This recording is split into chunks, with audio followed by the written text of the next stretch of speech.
What's up, folks? This is Justin Garcia, a.k.a. Master Chim, and I'm here with the whiteness, white boy Patrick Kelly. What's up? And welcome to Pressure Project Radio number 62. You guys know our website is thepressureproject.com. Our contact email is info@thepressureproject.com. And for the time being, our members site is thepressureprojectmembers.com. We actually have some cool announcements for the public where the membership site is concerned.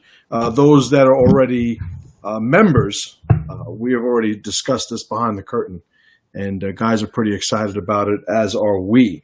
So bunch of things going on. What's going on, Andrew, Big Matt? All right, guys are jumping on. We figured rather than giving you the minute to get on, we just start with the housekeeping. Right, but bunch of stuff going on. And what's up, Big Nate?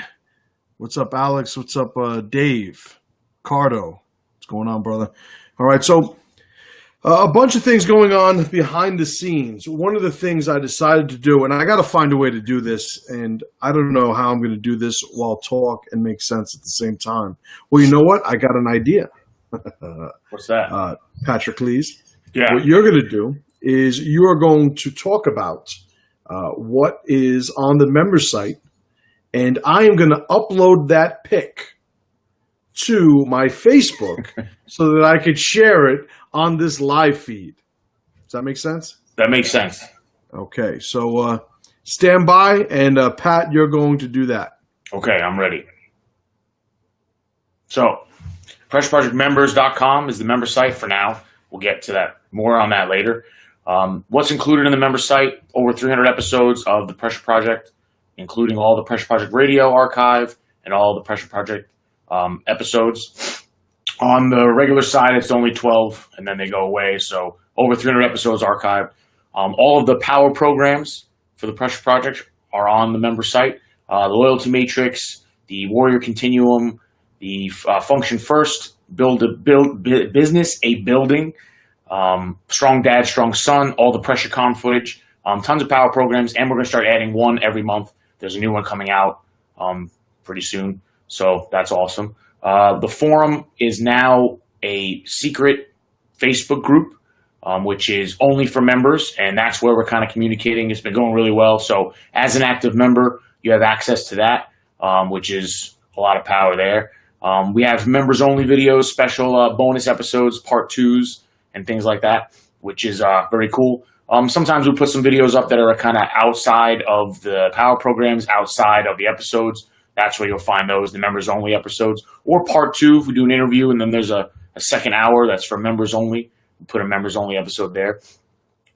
Member site's going really well. We're changing a lot of things. We're constantly updating things. I've been working on it, making some changes. We have some announcements. The members already know the new plan as far as what we're doing with the member site, which we're going to update the public now. Not me, but once MC's done uploading this logo. So things are changing. If you're on the member site now, you see that everything looks completely different. Everything's been updated, revamped. We just upgraded our server, so now we're having even more speed, which is awesome. The site went down for a little bit yesterday, but now up and running, and sometimes it happens when we transfer things over. If you are already a member right now, and you haven't upgraded to the Power membership. So let's say you're on a old school 3-month reoccurring. Let's say you're on a $9.99 a month membership. Anything other than a 2-year membership. If you're a current member right now, that is all ending on June 1st. So if you are not a 2-year member right now, those memberships will be gone on June 1st. If you've paid for 6 months to a year, and you still have time, you have all the time you paid for, nothing gets taken away from you. If you're a monthly member, let's say you paid this month, you'll have a month. But going forward, those memberships are ending. So if you want to continue your membership, upgrade to a legacy membership. If you are one of the old school guys, which you'll see, you just click on legacy membership and upgrade to a legacy membership. Or if you are a newer guy, upgrade to a power membership, which is a 2-year membership. Going forward, you'll be able to renew at that price every 2 years. The new people who have not joined the site, Your prices are going to be different. That is $47 a month or $497 for the year. Bam! You done bullshitting? Yeah, I got everything out. But I'm saying all the guys who are not 2-year members, renew at the Power membership or Legacy membership ASAP. So that you guys are all squared away.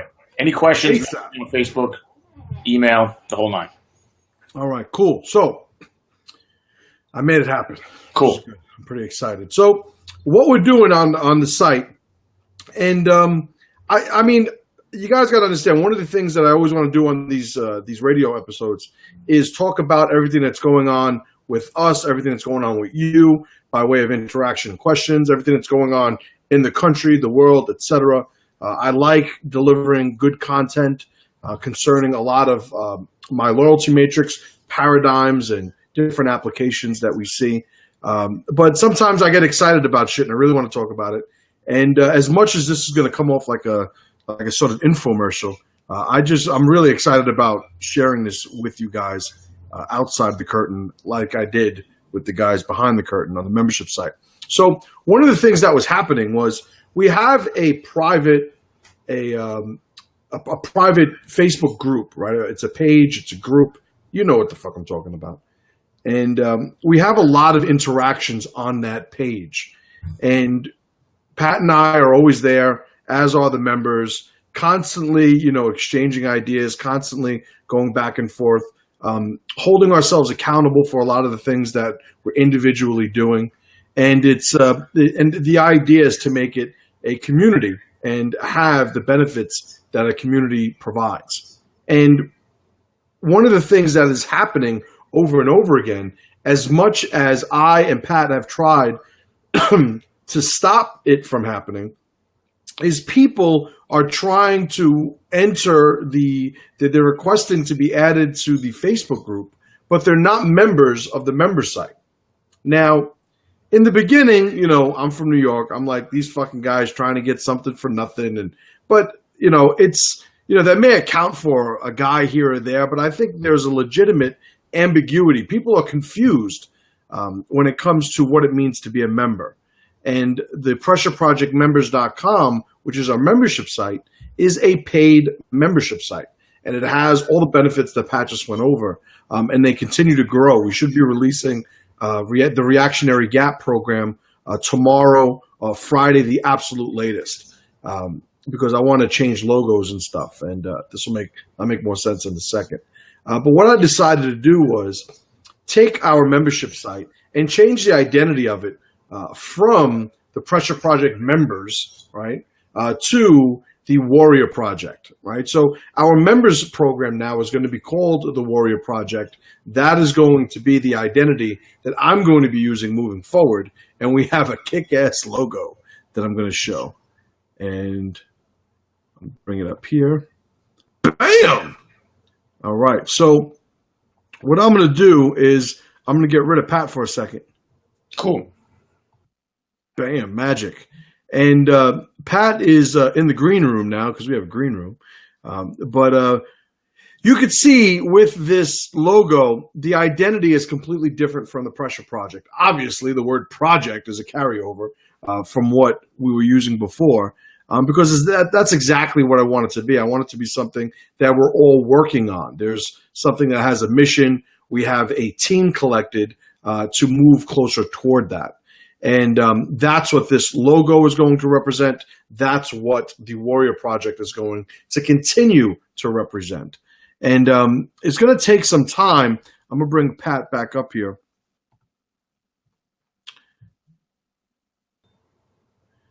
What's up? All right, it's going to take some time to migrate everything to the new URL and stuff. So one of the things you guys will notice is for a while, you're going to be going to the warriorproject.com, which is completely doable.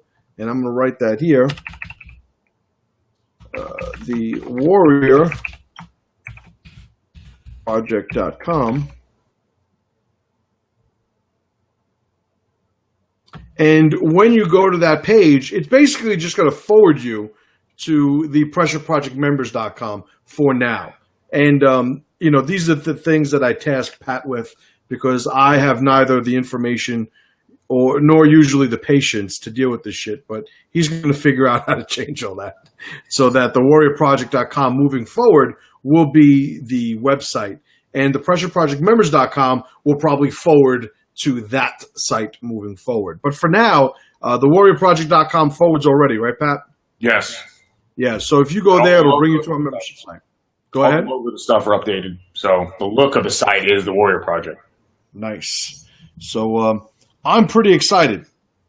And all right, let me get to some of your comments here. Let me know what you guys think about the logo. I mean, if you guys are digging the logo, do me a favor and this is where I request for algorithm enhancements. Press all the buttons. I don't care which one you freaking press, but if you're digging it, let me know because I am definitely digging it. I'm bringing up the site right now.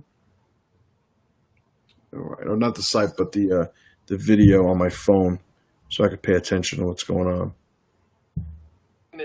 Let me know. All right. Awesome.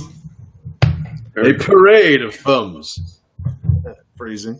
Thumb parade. So, let's see what you guys are saying. So, Ricardo, all of us are projects in progress always. Absolutely. Okay. Richard asks, first says, then asks, it's a powerful logo. Any plans for a support member offered t-shirt of this design? I don't understand what that means. What does that mean, Pat? I guess members only t-shirt. Oh, well, yeah. That's what I take it as. I could be wrong, but I'm thinking members only t-shirt. Yeah, I'm thinking it might not be that, but if that is the question, then absolutely.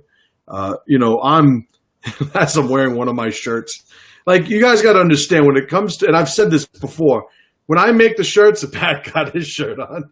When I make shirts, it's because I want to wear the shirt that I'm making. And what I do is I always offer it for the site also, but you'll notice many of my Teespring designs aren't available, once the campaign goes. Just like I say they're not going to be available. True. And the reason is I want the shirt. So I want to wear a Liberty or Death shirt. I got a picture of a Minuteman on the back. And, that's what I do. So absolutely, I'm going to be making, the Warrior Project merchandise. And it's going to be only for members. I'm not going to even make it available outside of the tribe page. I'm going to give tribe members, people that are on the Warrior Project, the ability to purchase it for people, friends and family of them. But I'm not going to make it available publicly. Right? So it's pretty cool. All right.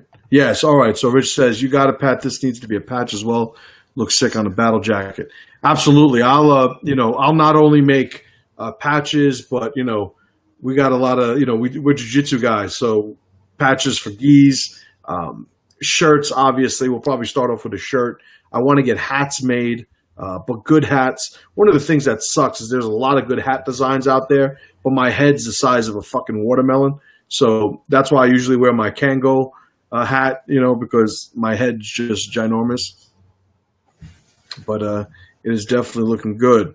Angel says logo is clean and crisp, minimalistic. Absolutely. And that's what I went for. I got the logo. I went to, what was the site I went to, Pat? 99 Designs. Yeah. 99designs.com. I've heard about this site forever. I've actually suggested this site to people in the past, giving them the caveat that I hadn't yet used it, but heard great things about it. It cost me, a bunch of money, but I got to work with a whole slew of artists that were just fighting for the contract, for the money. And this is where we wound up going. And obviously that logo of the warrior himself, it will be used, in different applications. This is the standard logo, but, with that image of the old warrior, it's, you could just, my imagination goes crazy when I'm thinking about the different ways that I could apply it to different projects and merchandise and such. So it's pretty cool. Thank you, Laura. Awesome logo and name. Appreciate it. if you check out the member site, there is the version that will work on the black background, which looks pretty awesome. Oh, okay. Okay, yeah. Very cool. Very cool. All right, I'm looking through comments here. Ricardo says also elimination of the on-site forum and integration of social media platform was clever and a good use of resources. Well, that was a decision that we made because for a long time there was a forum on the site, and the login was clumsy on the site for a long while. But after Pat fixed that, it was still, I had to make a decision. Well, where do I want everybody to meet? And I want everybody to meet in a place that is as convenient as possible. Now, I understand that, listen, Facebook could change to how it does things overnight. It could say, listen, if you have more than 10 members of a group, we're charging you $10,000 a month. If that happens, we're going back to the on-site forum. But the thing is, we're always going to, it's funny. I had two on Tom over yesterday. We were hanging out, and we had a great talk as usual. And one of the things we were discussing was how mission needs to constantly be reminded in the minds of a tribe's members. What often happens is you'll have the mission that is what brought everybody together, is first established. This is why we're together. This is what we're doing. I'm going to remove that logo for a sec because I'm tired of looking at Pat's skinny head in the middle. There you go. Looks like your head was being smushed. So what happens is when you have a mission, that's established, everybody's on board with the mission. It's why the alliance formed in the first place. And we start to design the rituals that will allow us to not only stay a cohesive unit, but also to move forward as a unit towards that mission.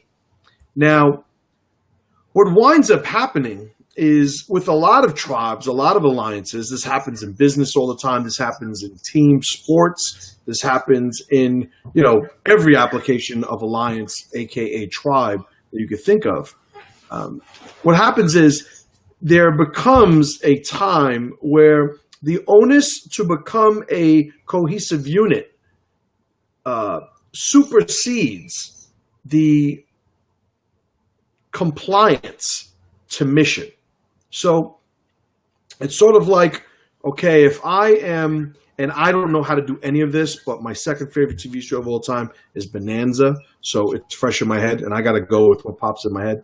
So if we're driving cattle, right, from one area of the Ponderosa to another, there are two things we have to make sure of. We have to keep the cattle together, and we have to drive them to where we're driving them to, right?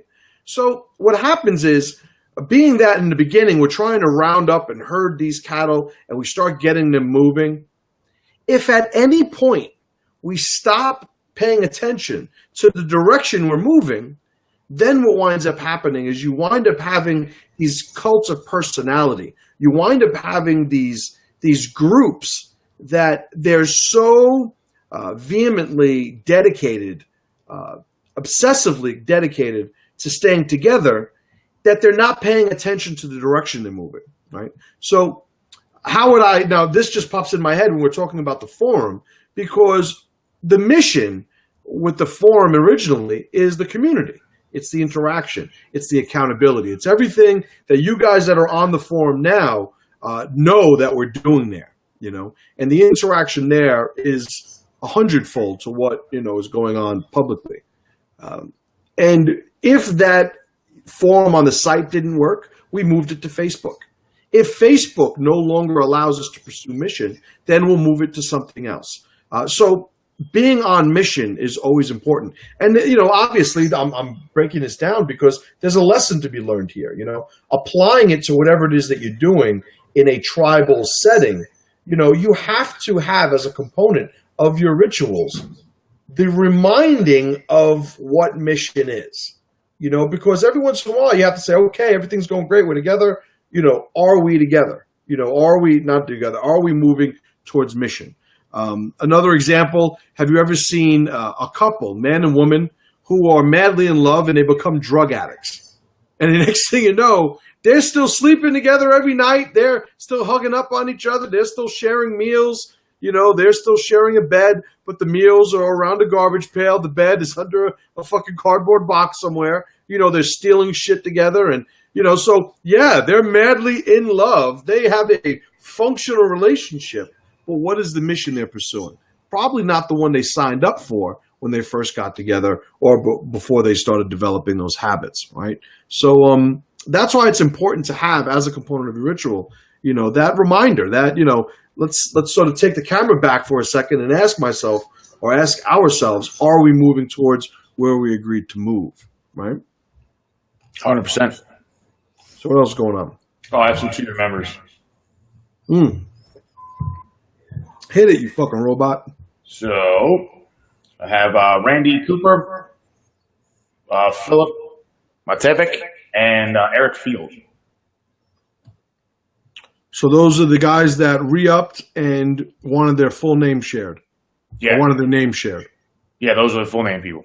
What was the second one, Philip what? I don't know.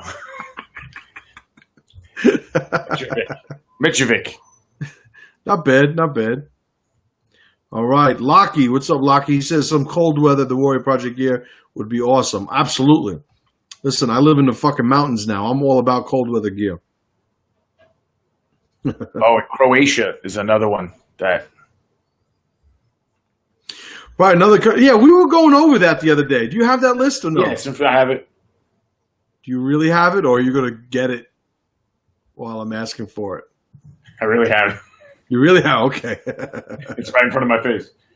All right. So the other day I was like, you know what? I wonder how many countries, we have members from, because it'd be cool, the more countries we have. And the other day, and I think somebody had joined from Tokyo or something. Yeah. And this is what started me going, because I was like, Tokyo? Who the fuck is in Tokyo? And then it had me curious about it. And I had asked you, we were on a road trip the other day. And I was asking you, and we started calculating. But what countries do we have members in now? This is the Warrior Project. Correct. These are members. This isn't, when it comes to people who actually have subscribed to the podcast or the Master Chim letter at masterchim.com, that is a hell of a lot bigger than this. But these are people who have actually invested in becoming members of the Warrior Project. Yeah, so we have Sweden, Ireland, Canada, Japan, England, Austria, Australia, and Croatia. And obviously the U.S. 36 states in the U.S. 36 states so far. So far. US. So that's pretty cool. So the Warrior Tribe is growing. We got to get Alaska and Hawaii on board. Right. That might be actually someone from Hawaii, but Alaska, I didn't see any Alaskans. No. So, all right. Here's Matt. I haven't read this. Apparently, my opinion that Vasyl Lomachenko is a better boxer and more exciting to watch than Mayweather makes me racist, even though I'm sure Lomachenko could KO Mayweather in his prime. So, I also am a very big fan of Lomachenko. Here's the thing. Mayweather, now obviously you're not racist. Obviously that's fucking retarded. If anybody told you that, they're retarded. All that being said. But as far as the actual valuable debate or discussion is Lomachenko versus Mayweather, who would be who would win in a fight if they were both in their prime? Well, Mayweather, one of his goals or one of his superpowers is not losing, right? So he has such a great defensive game that he's not somebody who takes a lot of chances. Because he is so fast, especially in his prime, because his speed is so incredible that it allows him to steal round after round. And as those rounds go on, the one thing about Mayweather is he's been in shape every fight he's ever showed up for. He stays committed to his game plan every fight he's always showed up for. And a lot of times the desperation and the anxiety, the frustration that builds in his opponents allows Mayweather to become more aggressive as the rounds go later on. As they start getting a little bit more tired, Mayweather gets a little bit more confident, and it takes a couple more chances, a few more chances. So I'm a tremendous Lomachenko fan. Now, the thing with when you get into a Mayweather versus anybody debate, you have to ask yourself, well, is this the guy that Mayweather's going to exchange with?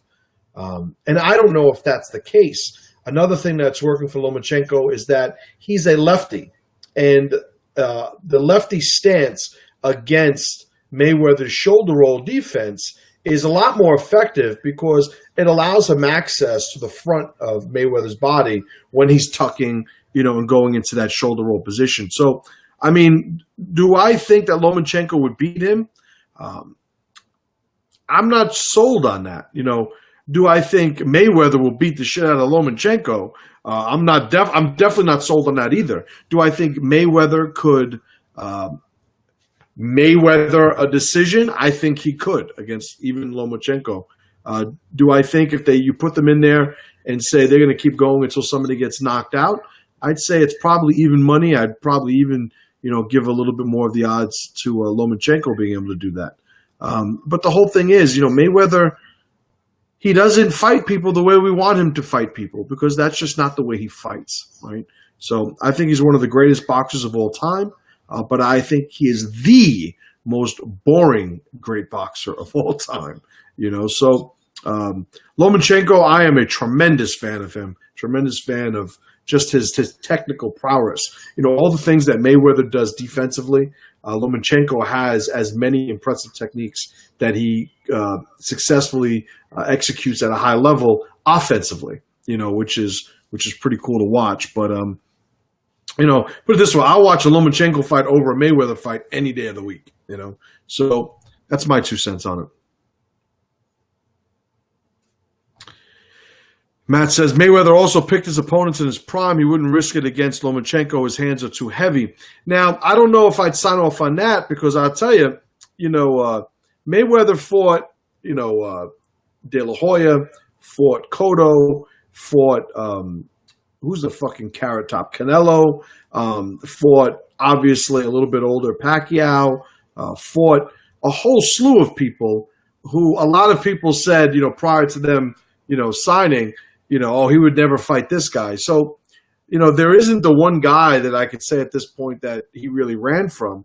And it's tough when, people all want to argue Pacquiao, but then Pacquiao got fucking slept right before he fought Mayweather. So it's I'm not willing to say that, he wouldn't do that.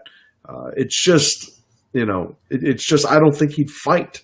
I don't think he'd sit there and go toe-to-toe with them or even just open up to try and win the fight offensively. Floyd, I think with his game plan and, playing to his attributes, he plans for and stays committed to winning many fights defensively and slipping in a strike here or there just to make sure the rounds are his. And like I said, he's always in shape, which he deserves credit for. And he frustrates a lot of people. And as the fight goes on, he winds up getting a lot more confident and sort of figuring out where he could still conservatively open himself up offensively and be effective, What about Conor McGregor? Conor McGregor, let me tell you something. I love Conor McGregor's MMA. Conor McGregor is going to do 2 things if he fights Floyd Mayweather. Number 1 is get knocked the fuck out. Number 2 is make a lot of fucking money. I'm willing to bet that even Conor McGregor realizes you got to have part 1 in order to get part 2. And, if you think about it, like I remember when Tyson was in his heyday and, beating the shit out of everybody, they had to change the pay-per-view format to, you paid per round because he was knocking people out too fucking quickly. Like there were people who were saying, yeah, I'd fight Mike Tyson for $1 million. I would too. Like there's the fucking heavyweight champion from England. What the fuck is his name? Big black dude. Fucking incredible boxer. Just beat the shit out of the other guy. You see how good I am with names. I don't know who the fuck that is. what the hell's his name? The guy, the big brother, Klitschko. Klitschko got knocked the fuck out by this guy. Somebody tell me, who's the black guy from England, the heavyweight champ? He's fucking young too, man. The guy is a fucking beast. But anyway, you tell me, listen, fight him in a boxing match for $1 million. Anthony Joshua, thank you, brother. Would I fight him in a boxing-only match for $1 million? Yeah, absolutely. By the way, I'm probably getting knocked out. By the way, completely okay with that. Well, sounds like fun. At my worst, my health care is going to be what, $100,000, But so I think McGregor will be in shape. McGregor will get a lot of points taken away, I think, for trying to rough up and really antagonize Mayweather to open up. Can McGregor knock Mayweather out? Well, McGregor obviously has the fucking power to do that. He's a big puncher, especially around the weights that they'd be boxing at. But, and I don't know if they're 47, 55. I don't know what weight they would box at. But whatever it is, McGregor's going to have knockout power at that weight. And do you think it's going to happen? It looks like it's going to happen. Listen, if it happens, McGregor is a marketing god. What he's accomplished already is second to none in terms of, creating a market and a brand within, the brand of the UFC. He's managed to do this, to become this icon within the confines of the UFC brand and UFC control. But if he manages to actually get arguably, the best active boxer on the planet, to fight him in a boxing match, fucking retarded. The only thing better would be if he can convince Mayweather to fight him in an MMA match. That would be the only, to me, the highest rendition of his marketing mastery played out on the public. Or if they did both, like match 1 boxing, match 2 MMA. That would be good too. The thing is, why is he doing a boxing only? It's not because Mayweather would only agree to that. That's part of it. But that's where you get paid. You get paid making this a boxing match, Yeah, 100%. All right. Richard Bowman says, Mayweather has never been a stand-up punch-for-punch fighter, but there's no doubt he does an excellent job playing the footwork, and as you pointed out, sight game by frustrating his opponents into chasing him and fighting angry. Absolutely. He does it all the fucking time. Does it all the time. So that was, it's going to be great to see if it winds up happening, but I don't think I have any delusions that Mayweather's going to get knocked out by McGregor. They might get, he might get knocked out by McGregor later on in the club, but that doesn't count. Danny says, I say you give them swords and maces in the ring. We could only wish. Could you imagine? Well, they have that. You've seen that, right? Mm-hmm. They have, people wearing suits of armor fighting with swords and stuff. I mean, Yeah, but, they're not really fighting with swords. But, it's worth a shot. And then there's another one where they wear, that. They're swording. That's what they're doing. They're swording. They wear that black armor. It's almost looks like motorbike armor, and they fucking other with stuff. Yeah, it's funny. Every once in a while, you have the stick fighting in the woods videos that go viral. And, I was laughing the other day. We were down at down in Philly with the tribe, the syaoc tribe. And I was telling them a story I remember one of the guys on one of my live shows was trying to, in some way, criticize, I don't know if it was syaoc or Two on Tom or I don't know what it was, but just the guy felt like being a troll, being a dick. But the great thing was that he shared that video as the argument against syaoc, saying, I'd like to see you syaoc guys fight for real like these guys do, not realizing that they are all, not only are they all syaoc guys, but that was just a training day. It's not, these weren't challenge matches to the death for honor in the tribe. No, It's like, we're going to train. Now, obviously, you can't train like that every day, but it was a training thing, So when you guys see the guys beating the shit out of each other with sticks in the woods, and one of them 2 on Tom's in. Yeah. Those are all syaoc guys doing syaoc training. So if you don't know, now you know.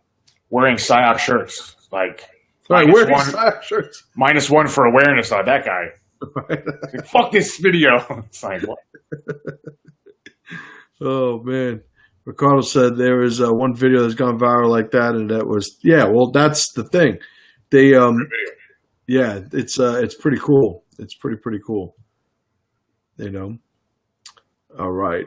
Doug says, oh, no, he says, LOL. I hit the wrong button. Doug says, bring back gladiatorial games. There's something to be said for a society that understands and respects violence. The problem with the gladiatorial games, a lot of times they were the distraction that kept everybody from fucking overthrowing the fucking, the aristocracy, but appease the mob. Yeah, every once in a while, there'll be a video that I'll have that'll show, high level of violence, somebody getting their face blown off or somebody getting decapitated or stabbed or something. And, and there's a lot of training value in dissecting it. And there have been times, and a lot of the guys now are squared away, my guys. But even Pat has been there a couple times where it's like, all right, guys, we're going to watch this beheading or this shooting or this whatever because of the training value of, processing everything that's happening.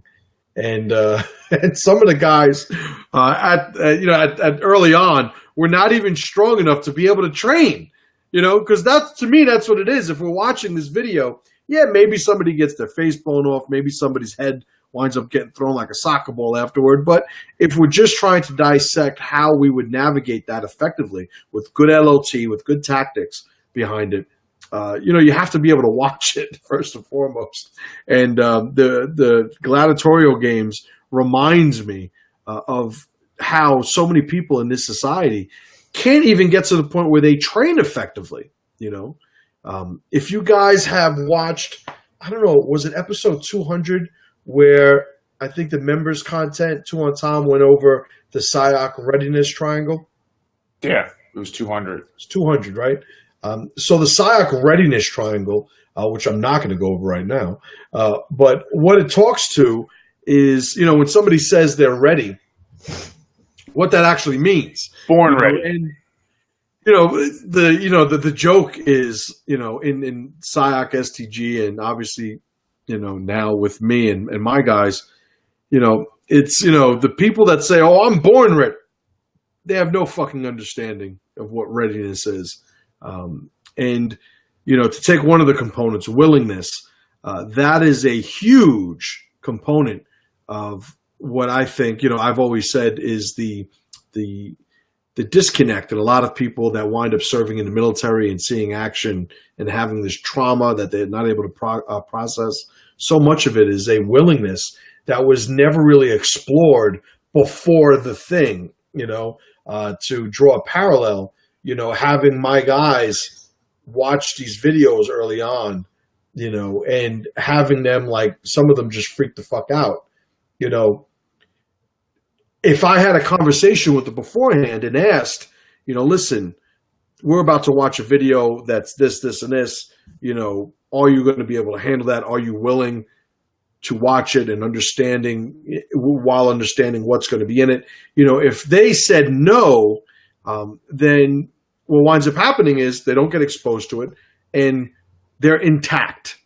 But if you wind up having people that say yes, but it is such a fraudulent yes, whether they don't know that they're signing up to something they can't handle, or they're just trying to, play a role because they want to fit in with their tribe members, which I think a lot of military wind up doing. Yeah, I'm willing to do this, this, this, and this. And then the actual thing happens, and it's so far past what they can control that they wind up having that disconnect, that trauma, and, so readiness is a huge, huge part of it. And there's so many people that aren't even ready to train. They're not even ready to train. I always talk about, the kids program. One of the first things that I do with kids students, and when I was running the kids program by myself, this was definitely something that happened on a regular basis. But I also had a lot fewer kids because I was a little rougher on the kids than we tend to be nowadays. But new kids, I'd always find a way in the first class or two, I'd find a way to have some sort of interaction where I grab them abruptly. And I'd be smiling and, every bit of communication they would be getting from my face and my language would be positive, would be familiar and fun. But it was almost like an orchestrated roughhousing. And I'd want to see what their reaction is. And there were some kids that just grabbing them aggressively, they completely wilt, the easy test that you have for kids I found was if you do that, if you grab them, and it'd be easy because we'd have gis on and stuff. So it was completely appropriate to grab their clothing. And when you do it, some kids would tense, and that means that they had some shit already behind them, like they were ready to go. But some kids, when you grab them, they immediately wilted.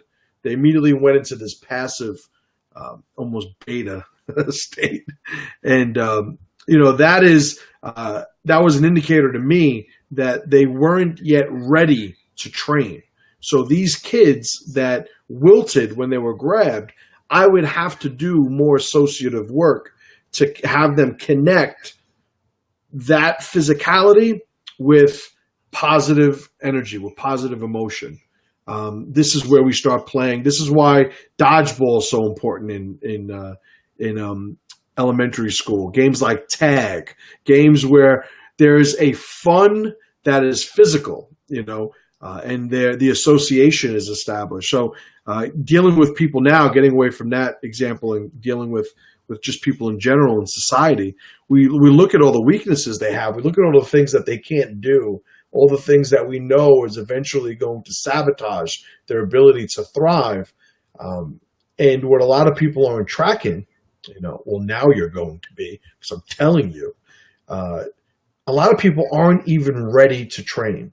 It's almost like, you have the pre-test, right? I remember I took the SATs and I took the pre-SATs. Did you take them too, Pat? Yeah, I took those. The PSATs, that's what they were called. Yep. And it was like you take this to see, where you're going to be when you take the SAT or where any potential gaps or holes are. Well, a lot of people these days, they get thrust right into training. And before, and I don't mean training in a formal sense, it could be, but I just mean in a general conceptual sense. It could be moving into a rough neighborhood and finding that they don't fit in this neighborhood. Well, training has begun, so it could be training, just as an adaptation, right, to a stressor. And what I think what's happening is a lot of people wind up training before they're ready to train. And then early on in their training, they start establishing a sort of a rebuttal or a rejection, a coping mechanism, a defense mechanism, rather than actually climbing the ladder of power to be able to dominate whatever endeavor they happen to be training in. So it's important, bring back the gladiatorial games. That's what started this whole fucking tangent. It's really, I wish people could be exposed to something that has the same effect that watching a gladiatorial game would give them, because then I think they would be much more capable, much more ready to actually prepare for the things that I think we all acknowledge society is lacking nowadays, Yeah, 100%. People aren't ready. People are not ready. Read this one, Pat. Dog Brothers are also legit, but their gathering was less intense than what we were talking about. More, albeit minimal, protective equipment with the DB public stuff. Right, okay. I think this was in response to this. Do you guys ever watch Dog Brothers stick fights? How does that relate to what syaoc guys do? Well, I think I've never been to one of the Dog Brothers events, but I mean, syac guys have. Right. Some syac guys have. Yeah. I think they did well too. They did pretty good, yeah. I wasn't there, but I think they did well. The thing is, the Dog Brother event is that it's an event, and I don't know them. I like watching the fights. The Dog Brother gatherings, I think they're called, right? And it's different than what a lot of the syac guys do, because the syac guys don't really have these public gatherings. The syac guys are very much committed to a tribal loyalty, very much committed to the sort of progression of their techniques and their understanding of the world. And I don't think that, if you think about it, like, these were a bunch of syac guys training in the woods. The context isn't really out there. What they were trying to accomplish wasn't specifically put out there. There are no strangers there. I think you'd be hard pressed to find some sort of a challenge match from somebody to syac on a video. I think there's a different mission, and I think because there's a different mission, the rituals that are attached to it are going to be different. But syac is not a hey, let's all get together and beat the shit out of each other type of identity. We're very much more committed to empowering the tribe, and it needn't be out there in the open. Like, if you think about it, Pat and I are both syac instructors. We are low-level syac instructors, to put that out there. But a lot of what we do in terms of syac is with our syac brothers and sisters. And it's for syac, and it's as syac, members. When it comes to our, talking about syac publicly, I will tell you, syac changed my life. Syac, changed Pat's life. It changed 100%. the training in my life. It changed the training in my school. There aren't a lot of, to the best of my knowledge, a lot of high-level MMA school owners, like guys that, have guys that fight MMA at a high level for a long time. It's not a big representation in syac tribe. But I say that to just point out that I use syac to empower my fighters on a daily basis. So the applications of what we train in syac, far exceed, you're a knife fighter? It's like, yeah, okay, I'm a knife fighter. Sure. Right? I'm going to stab you with a fucking 9mm round, probably, right? Allegedly. Yeah, but you see it out there, and a lot of the syac guys, the elders of the tribe, they take the high road in a lot of stuff, but I don't always have to take the high road, so I'll call people out. I see people stealing their fucking sayings, stealing their concepts.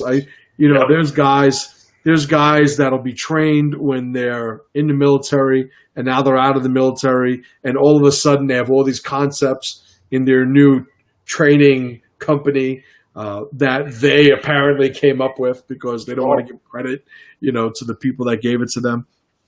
I was talking to on Raft the other day at when we saw him, and he had mentioned in passing, there's a bunch of us talking, it's a form of cowardice, not giving credit to the people you got things from.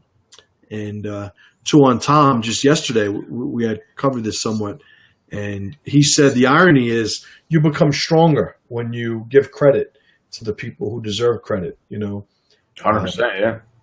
I create a lot of content. I create a lot of things that are a product of me just obsessing over trying to figure shit out. But when it comes to concepts like LOT and, trust your training and so many things that are in syac that I don't even want to fucking put out publicly, I always give credit because that's exactly where people need to go.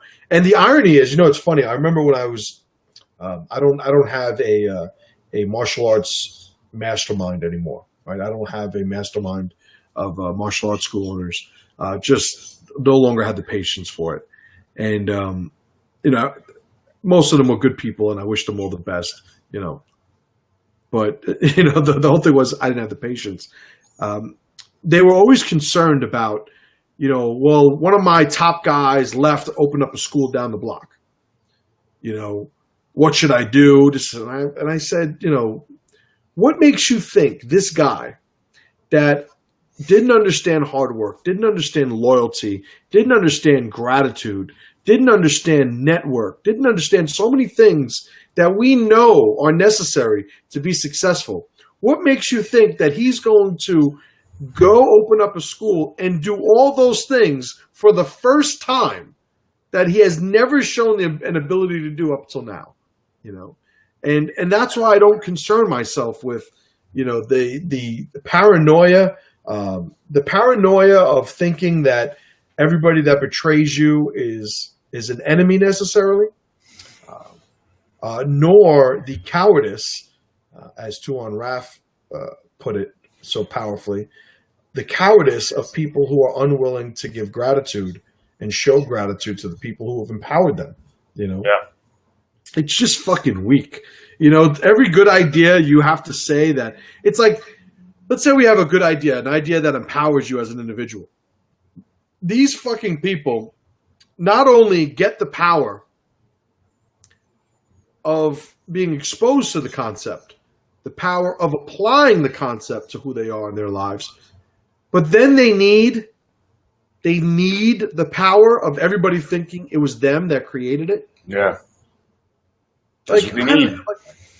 Like what you don't find like that power is a creator power. Like that power is going to allow people to see you as somebody who creates content like that. If you didn't create that content originally, but you leverage it so that people think that you did, well, now you're on the hook for creating content. So now you either have to be inconsistent, further fraudulent in creating bullshit, or you got to continue to steal content, right? And that's what winds up happening. The other day, completely different application. One of my guys sent me a video. I think we were on a road trip. Somebody took one of the artwork, the art that I own for the Rough Zen shirts. I think it was the Odin shirt, right? The Allfather shirt. Yep. And some Viking fucking Facebook group where they're all over the place. And they were selling prints of my fucking image. Now, I would love to fucking find the people that do this, in the real world and sort this shit out. But I got to play these stupid fucking games. So what do I got to do? I report the photo. I have my guys report the photo. I message the guy, listen, this is my fucking artwork. Take it off your shit. The guy actually replied. Oh, yeah? He said, oh, I'm sorry. I didn't realize, I'll gladly take this beautiful piece of art, off. Sorry about that. It's like, you're a fucking cocksucker. Now, he's doing that because if he does that and he appeases me, there won't be this growing mounted offense against his page to where eventually Facebook shuts him down. Yeah, 100%. So he's just doing business, but he's a fucking cocksucker, I hope he gets fucking run over by a goddamn goat or whatever the fuck is going on in this country right now. Goat sounds about right. Yeah. All right. Oh man, this is a long one. You're reading this, Pat. Okay. Adaptation takes time. You have to be exposed to stress factor to allow the brain to adjust. Gene expression occurs. Certain hormones are expressed during these situations we talk about when related to readiness in terms of placing yourself into a situation such as moving into a bad neighborhood or a new high-level work. One must be aware of these stress factors and be able to adapt to them by being aware of them and learning to counteract them with proper nutrition, mental meditations, individual training, etc. Right. And I agree. One of the things that I think a lot of people miss, and I don't see it there is tribe. Is, I've spoken about before, and let me use something here that I could illustrate this with. Yeah, let's do this. So I have a little booklet here. Right, this is the treasury of quotes. Right. So if I say, "Listen, I got something that's going to make you very powerful," and they say, "What is it?" and I say, "It's this." All right, let me fix that so it looks the way I want it to look. And I say, "It's this." Well, you might not know what it is, but then the guy standing over here, right? He may look down and be able to see that this is actually what it is. But if I'm somebody who's just seeing this, I don't understand what this is. I don't understand the potential power of this. I don't understand what it could mean, in terms of helping me get closer to my mission. But somebody from a different perspective is seeing the same object, but seeing it differently.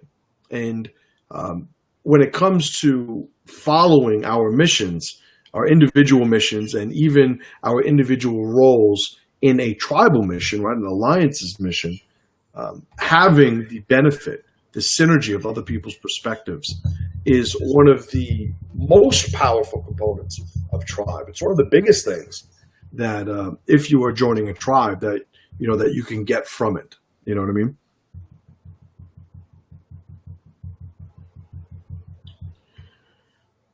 All right.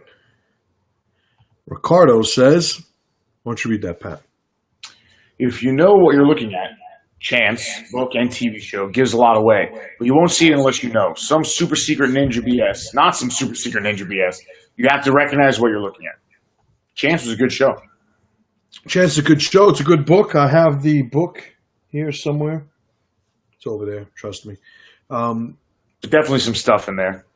Definitely some stuff in there. And it's funny because whenever I talk to Tuan Tom and he's talking about, because he meets regularly with the writers of the show, one of his challenges, one of his missions is getting them to not only conceptually understand some of the things that he's giving them, but also in lieu of their understanding, have them at least be able to project an accurate facade in the work that they're doing.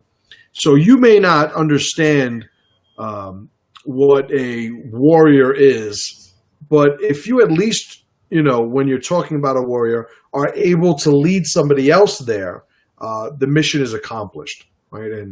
And when you're looking at Chance, there's definitely some stuff there. Some stuff that, I love when people, and syaoc is a perfect example because, Pamana Tuhan, who just passed away recently, had more power to offer than most people not only were willing to open themselves up to, but were even capable of tracking, Like, I could only, an analogy that I've used a couple times for now is imagine you have a math genius, a genius who understands an application of math that is so advanced that the people that are just under his level of understanding cannot get to his level without him guiding them there. He's been there. He understands that level. They need him to pull them up to that rung of the ladder.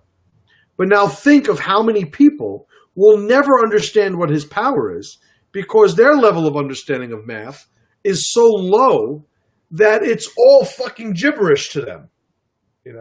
Well, when talking to Pamana Tuhan, which I was very fortunate enough to be able to do on multiple occasions,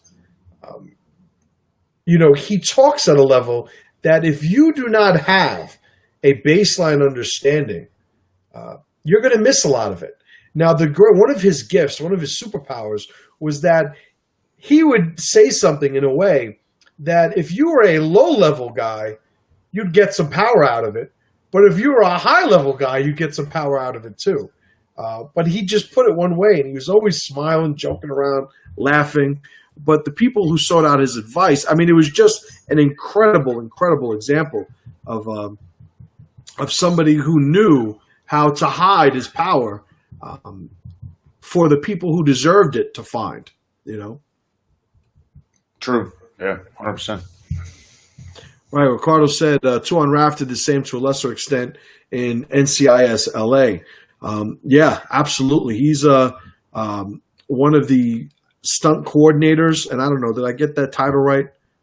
I don't know. He does the stunt work for NCIS. He's also participated with Dave on a lot of the subject matter and plot designs of that show. And obviously, Tuhon Raff is a Tuhon in syaoc. Tuhon Raff is also the artist, my favorite artist on the planet. And I don't have any of his stuff. Well, now I just reminded myself of that.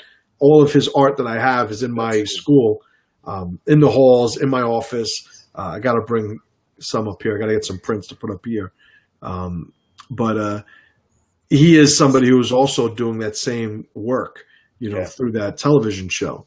And but there are still people, like, it fucking makes me laugh. Used to get me really angry, admittedly, when people are like, oh, that's bullshit. Oh, or they talk about Pomona Tuhon. Oh, that fat guy, what does he know?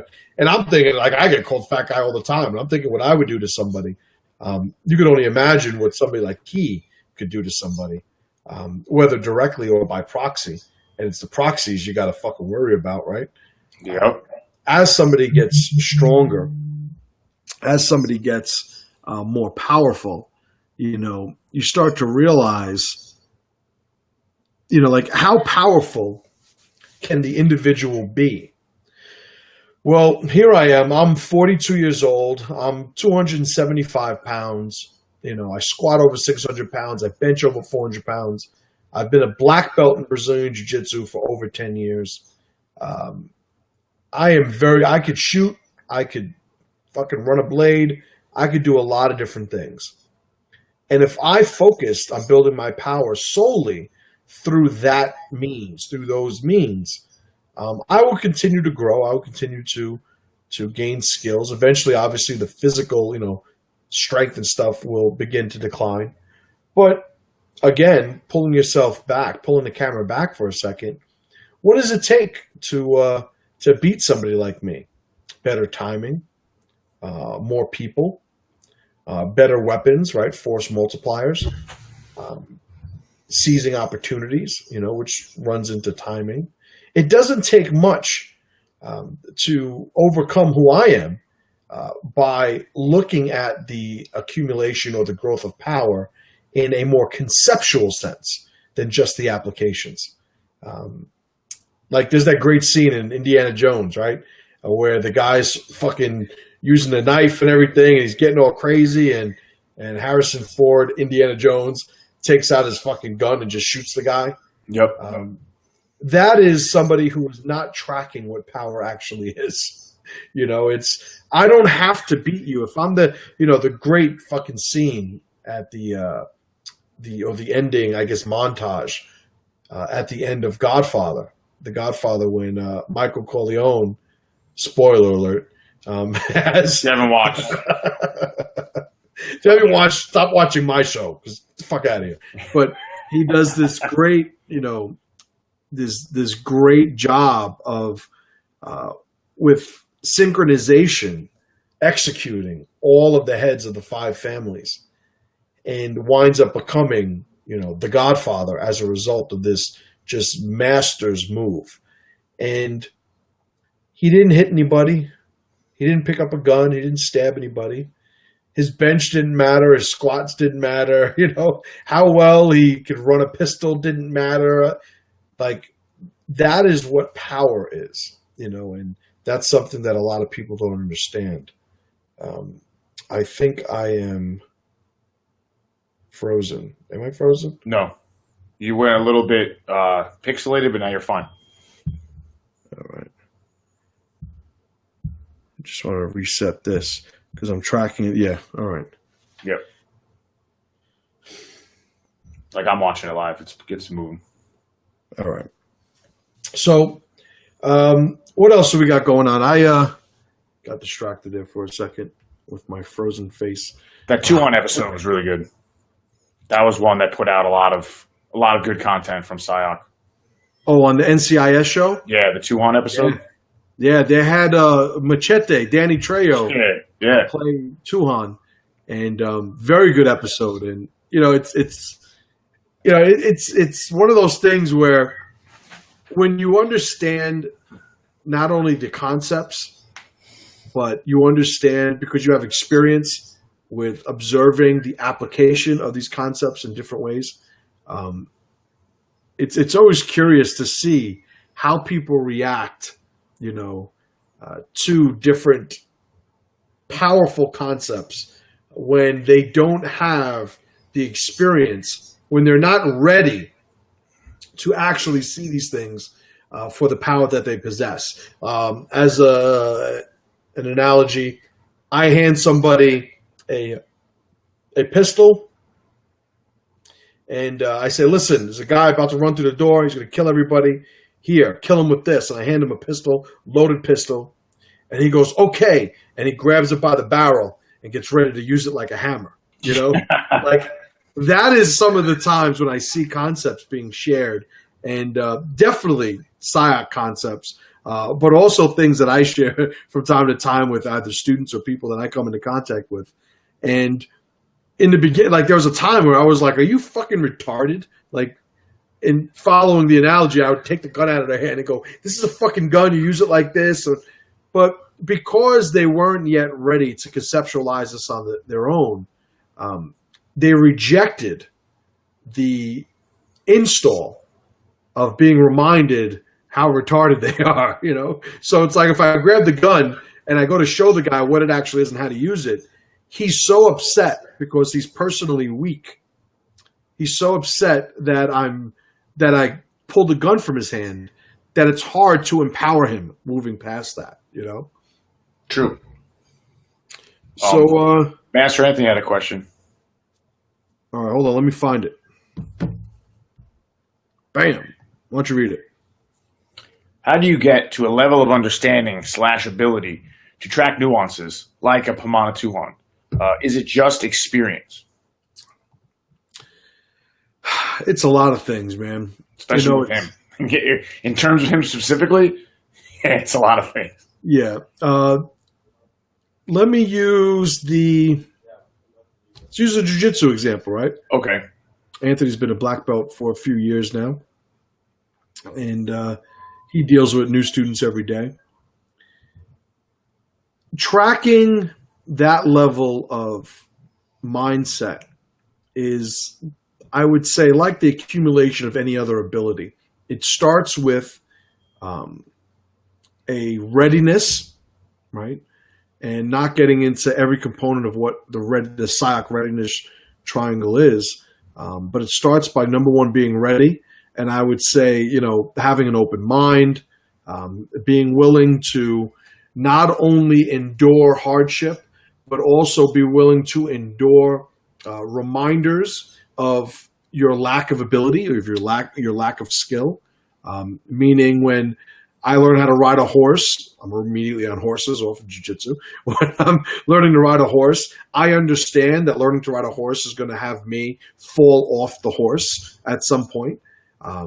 So whenever we're going to pursue an ability, development of an ability, the accumulation of a power, the fulfillment of a potential, the climbing of a ladder, however you want to look at it, understanding that there's going to be pressure. The pressure is necessary. Understanding that we're going to make mistakes is a part of it. Understanding that there are going to be things that we, at the early stages of development, now really it always goes on, but certainly at least at the early stages of development, there are going to be things that we cannot even conceptualize that are going to happen on our development, that we're eventually going to have to engage.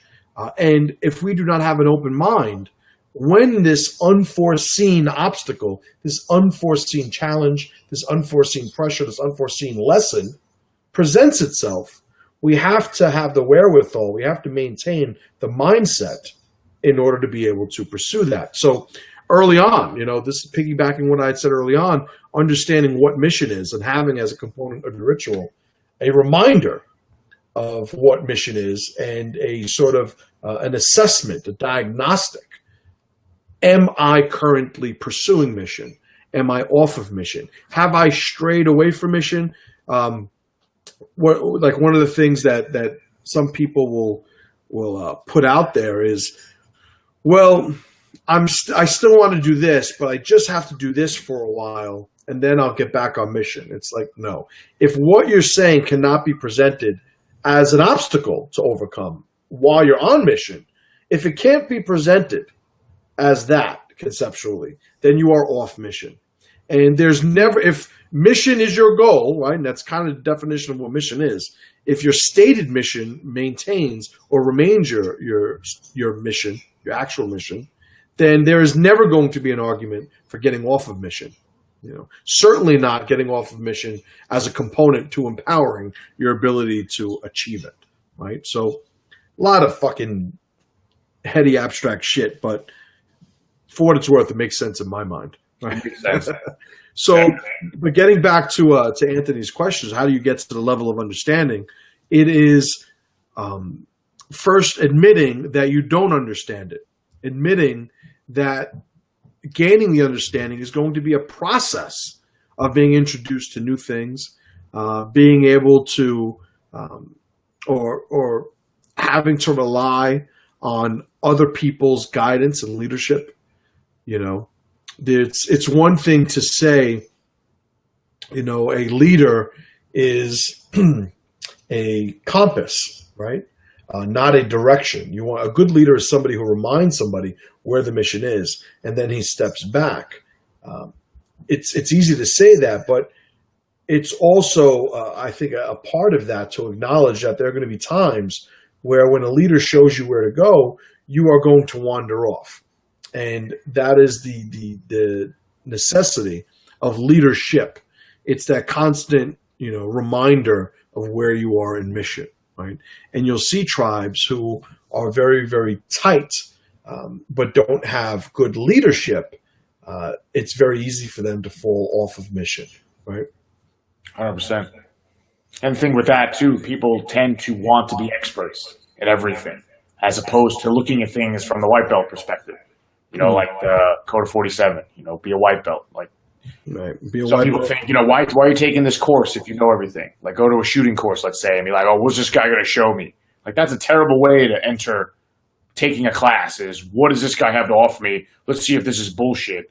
Don't go to the class then. You know everything. You got and probably more subtly and more commonly, maybe not the what the fuck does this guy know, but when the guy corrects you, not wanting to acknowledge that you are being corrected. I know. That's what I thought. Yeah. Oh, I know that part. Yeah. I know. It's like, wait a minute. Do you want me to fucking help you or not? And that is probably a lot more common because people will internalize, the idea. They'll sign off on the idea that they don't know, that they're not an expert, that they're here to acquire knowledge and receive direction. They'll acknowledge that internally. But a lot of times when it comes to the actual interaction in the real world, their ego can't handle that, because they have to acknowledge to another person. And somehow that's some sort of deference, in hierarchy, in the exchange. Like, I need to get this guy to treat me like I'm a boss the whole time. And the two main reasons why that's so terrible, number one is because you sabotage your ability to learn a thing, right? But number two, and this is more of the sort of feeder, mindset applied to it, this is how you become manipulated. All I got to do, like the emperor's new clothes, all I got to do is make you think that you're smarter than everybody, and I'll get you to do whatever I want you to do. Right? Make you feel good. Yeah, I will make you feel however you want to feel. You are the man. You are the man, yeah. And that's one of the problems with that. So, in STG specifically, we have a joke. The good job card. Yeah. And it's, if you're somebody who's sort of running on gratitude and acknowledgement and ultimately ego, we mock you, right? Oh, you did a good job. Like somebody did something successfully, and in any way hints that they want to be acknowledged for it. It's everybody pulls out their imaginary good job cards. Right? Oh, good job, man! I have a card for you right here. I'm out of good job cards. That's my favorite one. Oh man, I'm out of good job cards. You got an extra good job card for him? I'll get you next time. But it's ego Tourette's, It's ego Tourette's. And by the way, I've run into that a dozen times. So it might have happened to me once or twice. Once, twice. It happens. But it's powerful and you learn from it. Right. That's the value of tribe, and when it comes to mocking people for wanting to be acknowledged, what it does is, number one, it gets them focused on what matters, which is being somebody that builds a reputation for, accomplishing a mission, completing missions. So it gets you focused on where it should be. But number two, it stops you from being susceptible to that manipulation. Let me make him feel like he's the smartest guy in the room. I'll get him to do whatever he wants. Some people that works on, a lot of times you'll see guys behind the scenes that are the real controllers of the variables of a given thing.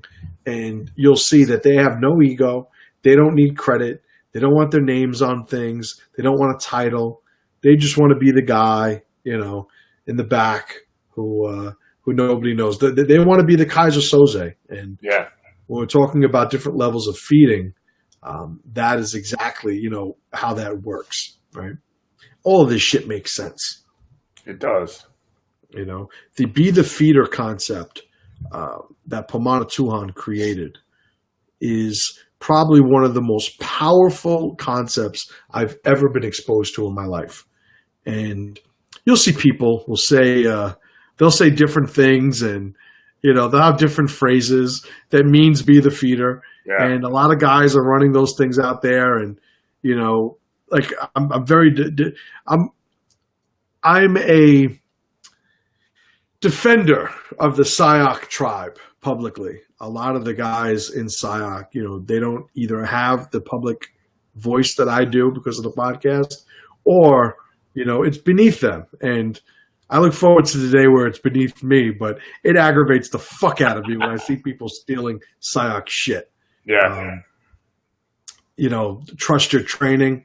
Like, where the fuck do you think that came from? I saw some guy with it in one of his training things, and they don't give credit. I use syaoc stuff all the time. All the time. It's a component of who I am. I use it all the time, but I'll be damned if I'm not going to give credit to the guys, who designed it. Yeah, we don't have a weak hand. We have a other strong hand. I saw some people stealing that. Right, other strong hand. Right, that's another thing. Right, MC is outspoken. A little bit. Not a bad thing. Danny asks, well, lead me to the book of the feeder concept. There isn't one. That's the beauty of it.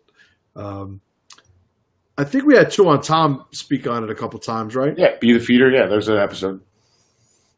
Which one is it? I have no idea. There's so many episodes, but it's in there. And two on Tom's face is on. All right, yeah. So find the Be the Feeder episode in the archive. Obviously, if you're not a member, you can't see it. But if you're a member of the Warrior Project, bam! I was waiting for that. If you're a member of this, let me see how I can make this different. Bam. Always put you on the bottom, Pat. Sorry, man. It's all right. So if you're a member, you can go and you can check that out. But if you're not, you can't. But yeah, I think there you go. It's canon.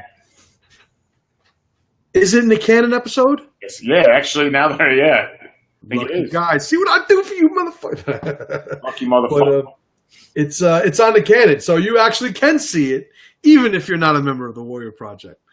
Because what I did with the canon, obviously, is pick those episodes that I thought were the most important for people to see, and also to sort of give people the best impression of what it is that Pat and I do with our content on the Pressure Project and now the Warrior Project. It's a good place to start.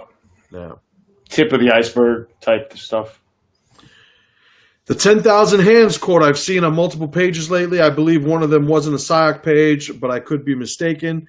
Syaoc concept, when we draw a blade, 10,000 hands of our ancestors draw it with us.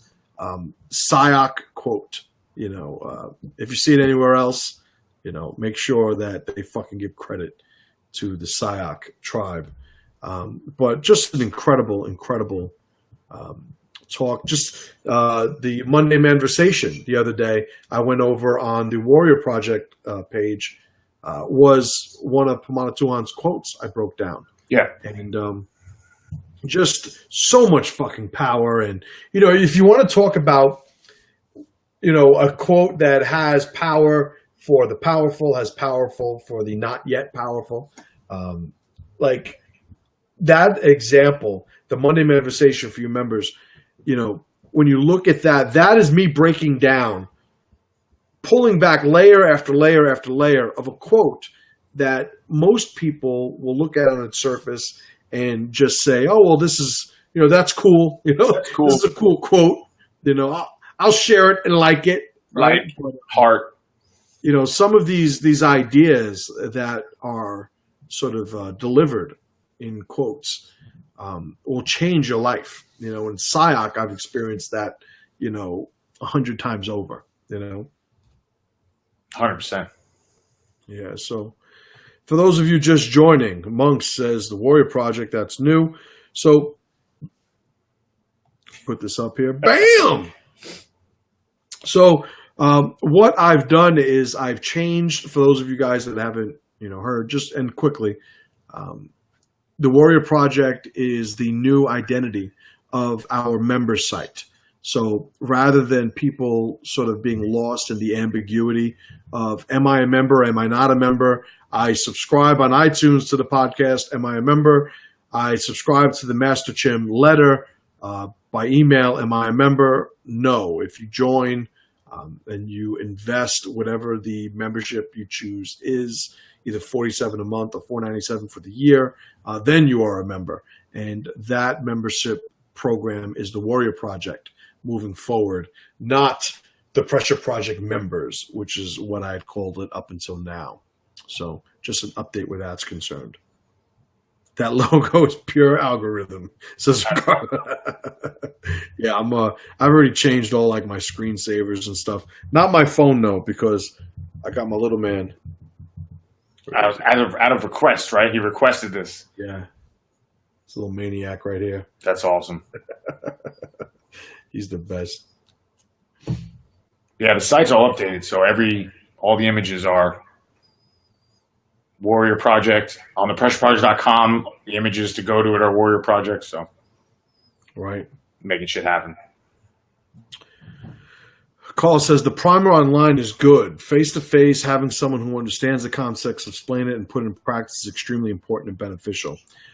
Absolutely. Like one of the things that's always going to be a part of the Warrior Project are the events, right? So whether it's PressureCon, we have PressureCon 2 coming up in July, or the Riddle of Steel, Tuan Tom and we should have a date out within the next week or so about the next Riddle of Steel event. We're going to have training events. Tuan Tom, we were brainstorming yesterday, putting some ideas together, and it's about time that we, through Tuan Tom's expertise, start taking our share of the public market of personal protection and civilian tactics. I don't know how to put it properly. That sounds good. Civilian. But there are a lot of companies out there that are doing a lot of stuff with civilians, with shooting, CQB, survivalist, tactics and mindsets. And, there is nothing like the content that we bring to the table. Tuan Tom, who was the driving force behind syaoc Tactical Group, obviously he being a Tuhan of syaoc Kali, eventually becoming one of the arms of the tribe in syaoc Tactical Group, and the work that he's done with the military at every level. And there's so much that we don't discuss in what STG does, but I had Bill Rapier on an interview recently, and an incredible talk we had. Yeah, and he is a former SEAL, former. You could list his bio, and he talks about when he met Tuan Tom, when he was introduced to syaoc. So there's so many things that we can't talk about publicly that are part of the mission of the group. But every so often, we're fortunate enough, things sort of sync up where I can have Bill Rapier on, remind everybody who he is, and have him tell his story of how he was introduced to Tuan Tom and to syaoc. But the whole point is, at every branch of warriors in today's society, Tuan Tom, SDG, syaoc has helped empower them, and I think there's a lot that the public could be exposed to, and I think there's a lot of bad training out there. Yeah, that needs to be corrected. I also think there's a lot of bad LOT in the mindsets of many people who train people, and that needs to be corrected. And I think there's just a market share for getting out there and teaching, the things that have helped the most elite warriors on the planets, crush their enemies. So I think it's a good thing. Yeah, that'll be awesome. I don't want to. You could see what I'm trying to not say shit I shouldn't be saying yet. I start looking at the back of my head as I'm talking. Don'tDieInTheStreets.com. It's not a real thing. No. Bill Rapier, American Tactical Shooting Instruction. I've had the opportunity to lead training that Bill was taking. I've also had the opportunity to train under Bill and take one of his classes. And he is an incredible instructor. Yeah. When you look at his resume, what he's been through, what he's done, it's really, he's at that level where it's, he's one of the superheroes of the Justice League. It's like, as soon as you get invited to the Justice League, you made it. The argument of who's better than who almost becomes moot at that point. He's at the highest levels of what a warrior can be in today's society. But definitely something that I want to do. Yeah. So,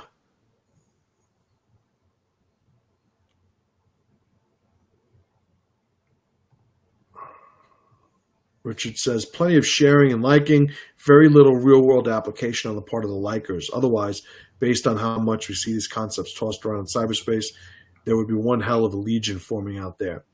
Agreed. And that's why, the people who went to PressureCon understand what that experience was. They understood that there are conversations that I can never have here, that I immediately opt for in real life when we're sitting down.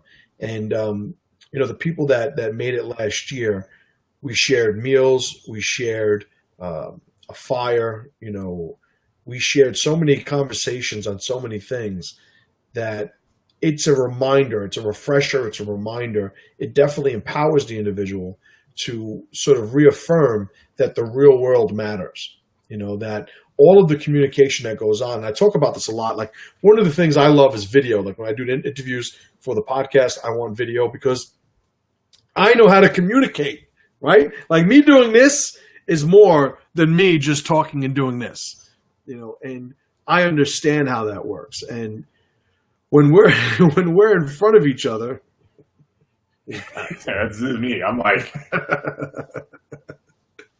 when we're in front of each other, we're able to exchange ideas at a level that is impossible, in the cyber world, and if you're talking about internalizing and implying these concepts, there needs to be no obstruction between how we deliver this content, how we deliver this information. You can't have me filtering what I'm saying in any way and help you to the best of my ability occur at the same time. Like, you can't have one, with the other. It's either or. and everybody gets a edited, filtered, version of the content that we share, because that is what's necessary, in this medium. When we meet in real life, those of you that attended the Riddle of Steel event, one of them, there's nothing like sitting there fucking pounding red hot metal with a hammer, forging a blade while other people are doing it. We're sharing stories. We're talking about different concepts. We're taking breaks to eat. Guys are working while we're eating, while we're drinking, while we're having a good time. We're laughing.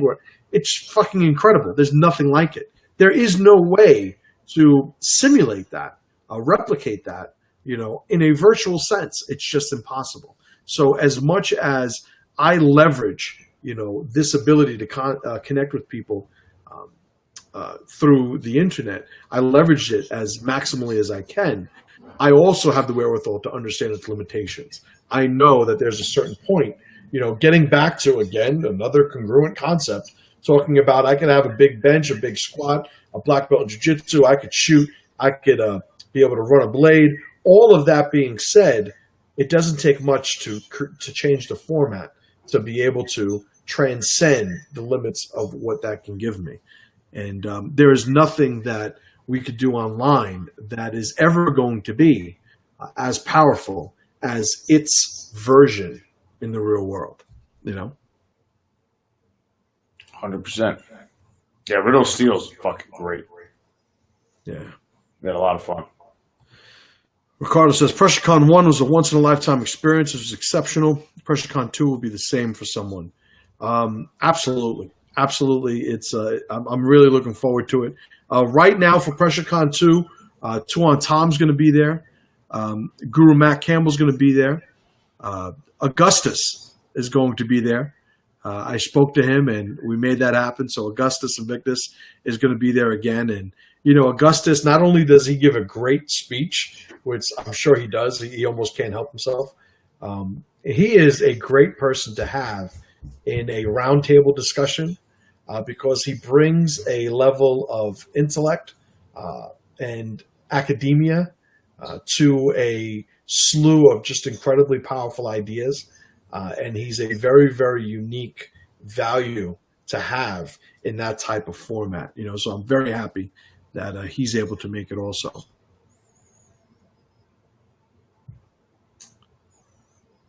All right. Danny says, I don't believe all this good times.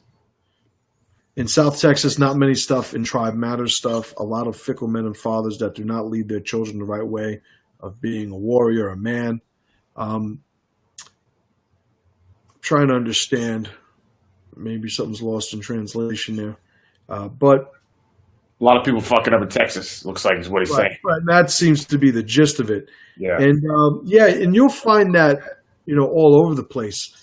One of the things I was discussing the other day, and I really do have all these conversations, by the way. I'm always like, so the other day I was having this talk. I really do have all these talks, right? But I don't know why it just dawned on me. I'm always saying the other day I was having this talk, but I was.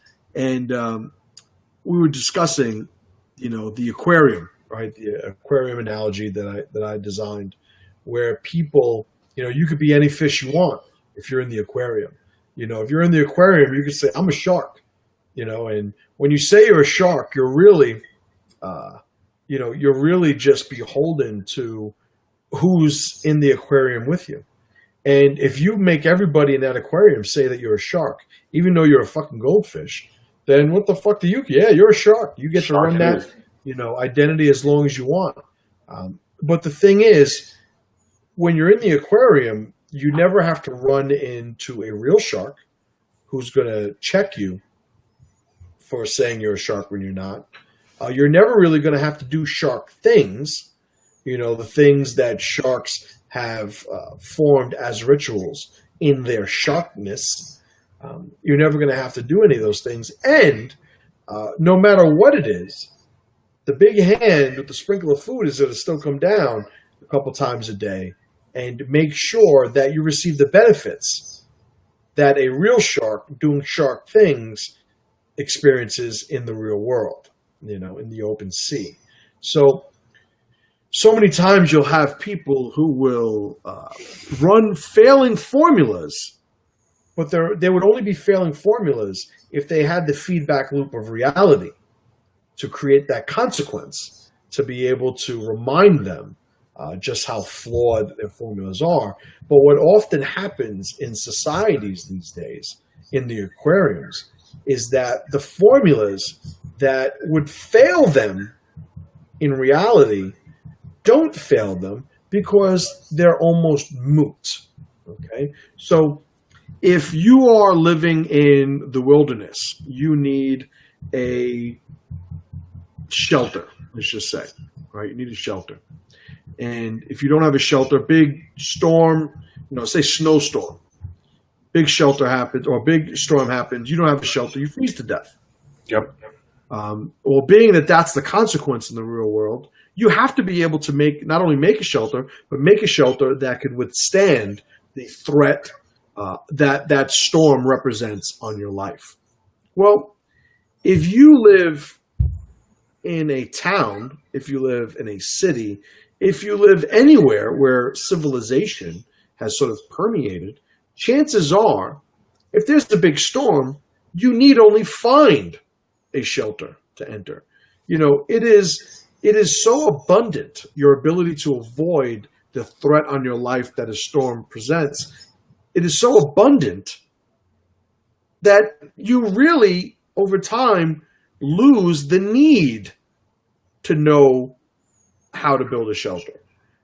Because you lose the need, because there's no great consequence waiting for you for not knowing it, you not only forget how to do it, you actually get to the point where you start telling people it's a waste of time. It's a waste of time. So getting back to the aquarium analogy for a second, if I'm a fish, and my understanding of fish is very, very terrible. I should do some research because I'm always using this fucking aquarium analogy. But if I am a fish that hunts other fish, right?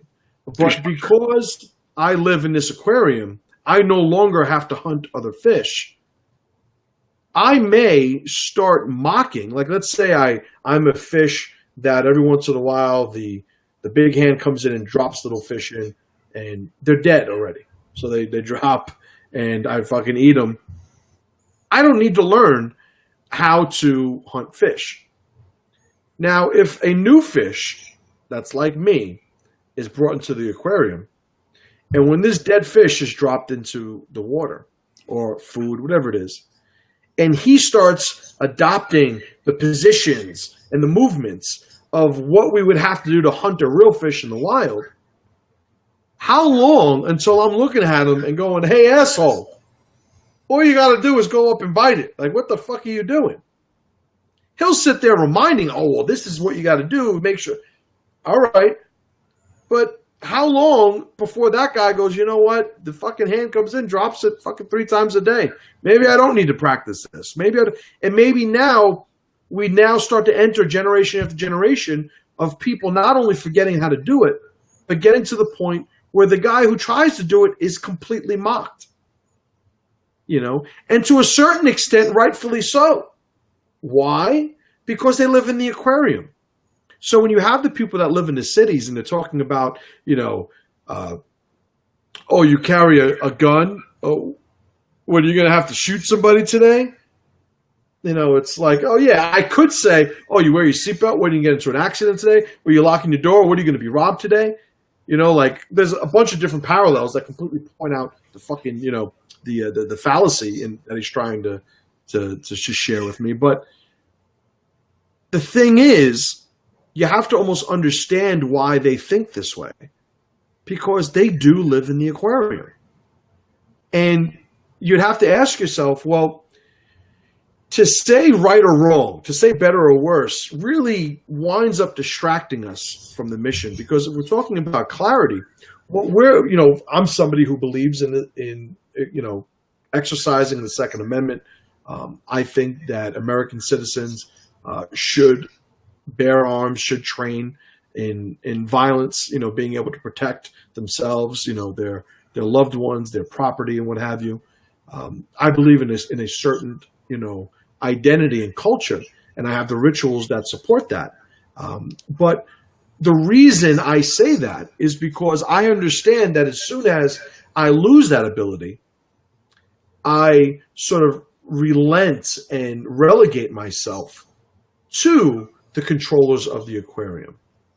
So the minute somebody stops hunting, and I brought this up when I had Scott Price on, when we were talking about hunting, the minute I stop learning how to hunt, the minute I start mocking people who do hunt and point to the food in the supermarket saying, oh, what a waste of time.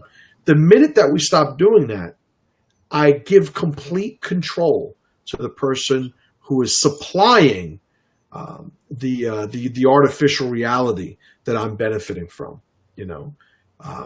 It's great, like when I was talking about in Function First, the power program, the visuals I had was, the guy living in the in the bubble under the water, and he had that one tube that allowed him to get air.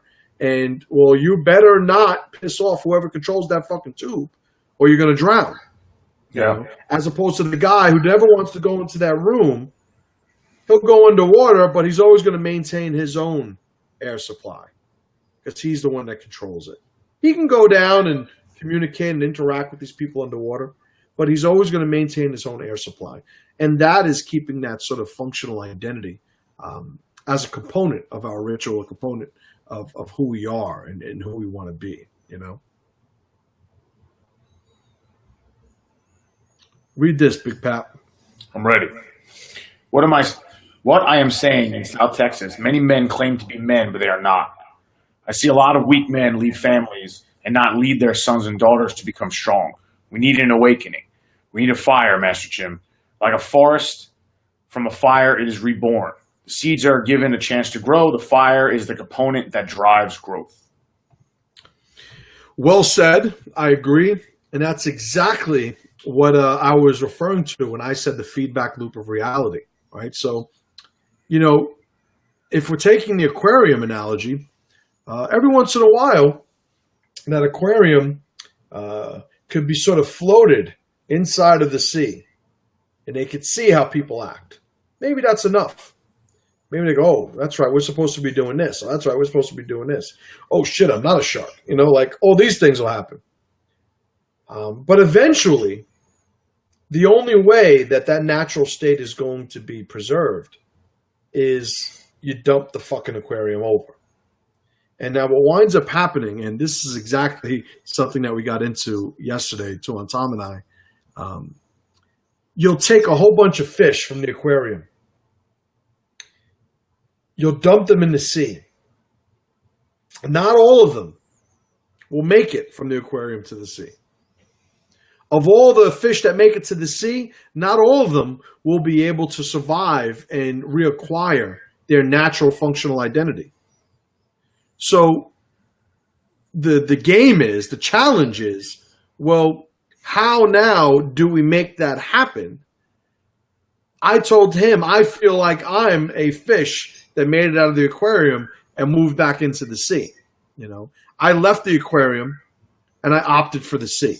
And that is one of the things that I think ritualistically we need to somehow install into society. And what I specifically mean is there needs to be consequence.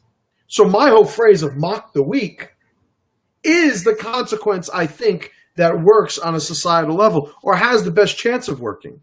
Because the alternative, if we don't establish the shame, the value of shame in a tribe, the value of shame in the society, then what are we doing? We're getting to the point where it's eventually going to implode and real reality is going to come. Real reality. Is that redundant? Maybe. But Extra real. Extra real reality. Extra dose of real, authentic reality. When that shows up, the weak people die, right? He was talking about a book that we had listened to on a road trip once. 1 second after, maybe. It was like an EMP type of shit. It's the fan type of book. Sure. And, okay. And Tom had said one of the great quotes in that book was, within, I think he said within a week or something. I may be fucking, so it might be a month, or whatever. But within a week, all the people that should have died 20 years ago died. And, these are people with pacemakers. These are people with, medication they have to take on a daily basis. People are on dialysis. People, within a week, all the people that should have died 20 years ago died. And what does that mean? That means that we don't even acknowledge the fact that we're living in an aquarium. So how do you successfully live in an aquarium then? Because you could say, oh yeah, well, if everybody lived in the middle of the fucking woods and hunted, we wouldn't have a man on the moon. We wouldn't have the technology we have. And listen, I agree. The whole thing is we have to first and foremost acknowledge that we're living in a fucking aquarium. We have to acknowledge that we have to maintain a connection to those natural functional skills, because as a species, we will be able to rebound from any conflict so long as we maintain our ability to do so. We don't even have the mindset of somebody that survives nowadays. Never mind the skills, never mind the application of that mindset to our lands, to our environments, to our needs. We don't even have the fucking mindset. It's not even, man, I wish I knew how to hunt and get my own food. Man, I wish I knew how to make a shelter. Man, I wish I knew how to design a functional tribe.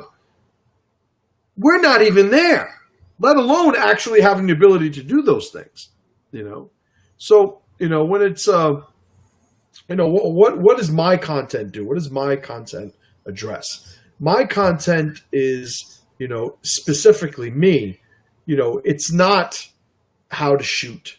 It's not how to camp. It's not how to forge a blade. It's not how to do the specific applications of a man and his environment, a man in nature, and applying that mindset to that relationship. My content is how do we productively connect these identities to form alliances in order to be able to seek those things out. I could say, I know how to survive in anywhere on the planet. Why could I say that? Because I can call Kevin Estella, and Kevin Estella is going to tell me anything I need to know. I could say I know how to clear a house. I know how to clear rooms. I know how to clear, any sort of building or structure of threats with a long gun, with a pistol, with a blade, with a pistol and a blade, with a long gun and a blade. Just my hands if I have to. Why? Because I've acquired the skills, and the skills that I don't specifically have mastered yet, I can call Tuan Tom. I can call, members of our tribe. One of them, Bill Rapier, as an example. Yeah, 100%. I can call Kyle DeFore, who I've had on the podcast before.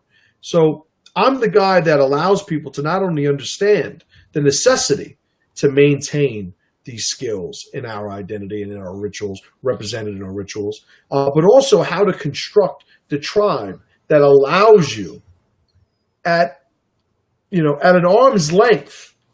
They say, and I heard this before a couple of weeks ago. I was listening to some program, and it's such a great way to phrase it. I wish it was mine, but it isn't. See, just take credit. Thing, right? Like this wasn't mine, but I heard it and it was incredible. The person I was listening to speak, he said, listen, 10,000 hours, right? Or 10,000 reps is what we've all, started to sort of stamp the expert elite mastery status on. When you do it 10,000 times, you're a master of it. You're an expert. You're elite, world class. Well, the object is to do 10,000 things and everything you see as being necessary. The object is to, at a minimum, have at arm's length somebody who is 10,000 reps in to that particular skill. And that is the synergy of tribe. I can develop what are my skills? I'm a mangler. I mangle people, right? Like Master I Chim know the how to Mangler. do that at a very high level. That's the new shirt, Master Chim the Mangler. Master Mangler. Master But the whole thing is, somebody could ask me, what should I do in this situation where my skill set applies? And when they're in my tribe, they have, for all intents and purposes, the same information I do, because any information I have is theirs, and vice versa. So I've surrounded myself with the people who not only have acquired 10,000 reps in these other, varied, individual skill sets. Aside from acquiring people who have established that, we also have amongst them and other peoples of our tribe the mindset that there is value in this system to begin with. Not only do I have 10,000 reps, but I believe in a 10,000 rep model. I believe that everybody should be looking to acquire those reps in their given skill set. I think collectively, once we've individually done it, collectively we can build an alliance that creates the synergy of tribe, right? Which gets to, what, the Warrior Project is, which gets to what the Pressure Project has been saying now for over 3 years, Yeah, 100%. We have some people that we train with that are in the tribe that, they have the resources that they don't have to do anything. They can live behind a wall and be protected forever, but they make the choice to actively pursue that edge, actively to pursue that strength, even though they really don't have to. Keeps them sharp, keeps them strong. Right. Ricardo says, STG and the Warrior Project material has improved my behavior and survivability personally and professionally. # testimonial. And I second that. It has for me as well. And I've been obviously a provider of much of the content in the Warrior Project, some of the content in STG. But this is what happens when you get great men with great mindsets together. This is the synergy of tribe. This is what I always talk about. I remember when, and this is going to seem like a non sequitur, but I'll tie it in eventually. A few months ago, we were talking about Jordan Peterson and Sam Harris having a conversation, and they couldn't agree. I believe they wasted this whole fucking 2-hour conversation not being able to agree on what truth was. Yeah. Trying to decide, what truth was. And there's a reason why, and I admit I didn't understand it as much then as I think I understand it now. There's a reason why they couldn't get past what truth was, is because they were both positioning themselves to win. They were both positioning themselves to dominate the other. And if you're somebody that could sort of own the premises in the beginning, usually you're going to be the one to effectively establish the conclusion, right? The end results of these discussions and arguments. And they couldn't get past that because each one of them was positioning themselves at a minimum to not lose to the other. Maybe one of them saw it as an attempt to set up a win by the other one and fought back. Maybe they were both trying to get at each other's throats. Maybe they just don't trust each other enough that neither one of them were willing to make themselves vulnerable in any of their positions just for the sake of, exploring, the dance of conversation and the exchange of ideas. And I think that is what winds up happening to people today that prevent the construction of tribe. All the way you go back to the love episode, which I believe is also on the canon, right? It is. That is correct. Right. If you go to the love episode, one of the things I talk about when we talk about what love is, it's made up of one of the components. It's made up of a bunch of things, one of them being vulnerability. To make yourself vulnerable is necessary to love something else. Well, that same vulnerability happens when you form an alliance. Because if you have two identities and you decide to form an alliance to pursue a mission, we understand, we acknowledge that my identity and his identity are not the same. Or we'd already be allied, or we'd already be the same person, right? We'd already have a tribe if we were the same. But this mission that we share in common has brought us together. But in order to form that alliance to pursue this mission, we have to acknowledge there are some things where I choose A and he chooses B. There's some things where he chooses A and I choose B. And that is a concession that we make, a vulnerability, because if I'm going to get to somebody, if I'm going to form an alliance with somebody to pursue a mission, that vulnerability plays itself out in trust. That's what trust is. I trust that trust is me believing that this person who has a different identity than me will not sabotage our ability to pursue the mission, despite having these differences.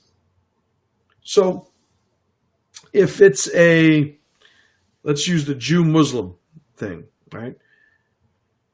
5 men, 10 men decide to go and build this building. They go to build this building. Check. 5 of them are Jews, 5 of them are Muslims. And I mean the Israel Jews and the Palestine Muslims, right? The ones that really can't fucking stand each other. And they all agree, all right, we're going to do this because we're going to get paid, and the 10 of us are going to make money to feed our families, to do the things we have to do. So we're going to agree to work together to do this.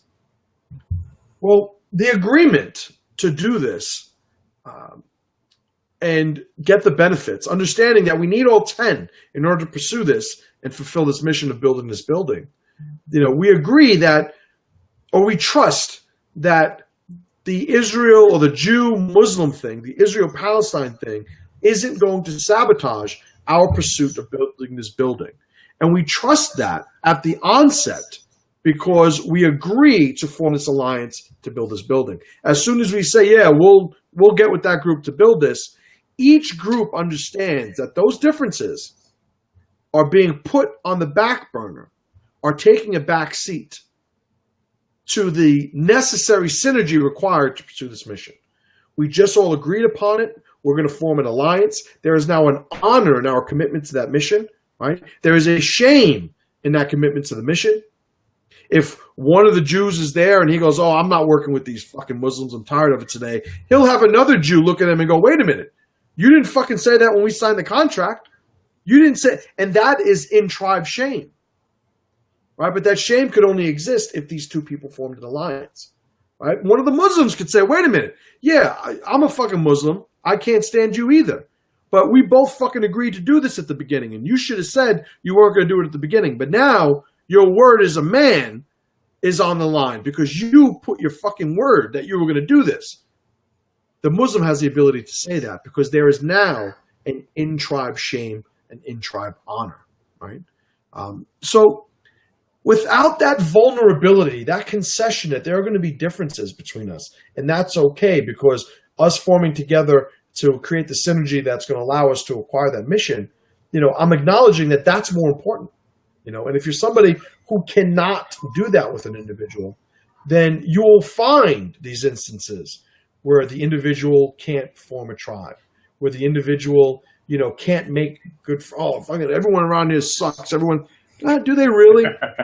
Because it might be you, and there are certainly areas where the culture has become so sabotaged from the aquarium effect that you do have people that don't necessarily see the need for the synergy of tribe. The missions that would sort of require those types of alliances just aren't there. If you have somebody who the government sends them a check every month, my parents own a home in Puerto Rico, and they tell me all the time, like, these fucking people, they don't leave their house until noon every day.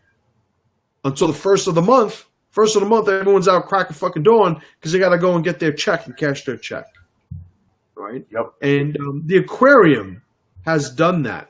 Well, without that check, what do you got to do? You got to get a job. You got to start a business. You got to find a way to barter in order to get what you need to get. Without the necessity to form these alliances, then what's the big deal? You know, they don't have to acknowledge any vulnerability in forming alliances with people around them. Why? Because the government's going to send them a check every month. So not only do people forget how to deal with one another, they forget how to form these alliances, but the very necessity for these abilities' existence diminishes, eventually disappears. You know, and it's the aquarium effect. You know, oh, this domestic cat, you know, cats are different. Let's just say domestic dog. You know, oh, he can't hunt anything. He can't, if I put him in the woods, he'd be dead in a week. He doesn't know how to live. Well, the whole thing is the dog can look at you and go, well, you're going to put me in the fucking woods? No? Then stop busting my fucking balls. You know, like, fuck you. You can't fucking hunt either, you know? Like, True. There's an argument for that, you know? And that's why I get away from the better, worse, you know, like, it's irrelevant. You know, it really just, we have to look at it in terms of function, in terms of being congruent, consistent. Is what we're saying, you know, making sense, you know? Does 1 + 1, as I'm presenting it, you know, actually equal 2? All right. We got any questions? What's going on? Any good books on the concept of tribe? Yeah, the one that I'm about halfway through writing. Yeah, I was just going to say, that one's pretty good. You know, it's... all right, Mac Davis says books by Jack Donovan. Yes. You know, The Way of Men, very good book. Becoming a Barbarian, very good book. I actually get a shout out by Jack in that book. But, you know, I have, how do I say this properly? There are a bunch of components I think that somebody needs to internalize when talking about the dynamics of tribe.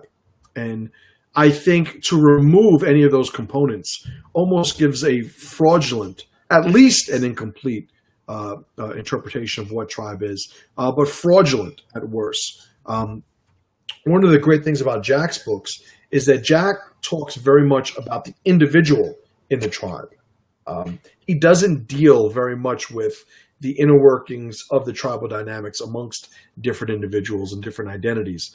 And I think that's why his books are so powerful, because he niches down to this one thing that a lot of people need help with. And he does a great job of presenting power in that role. When I think of tribe, I tend to think of it the other way around.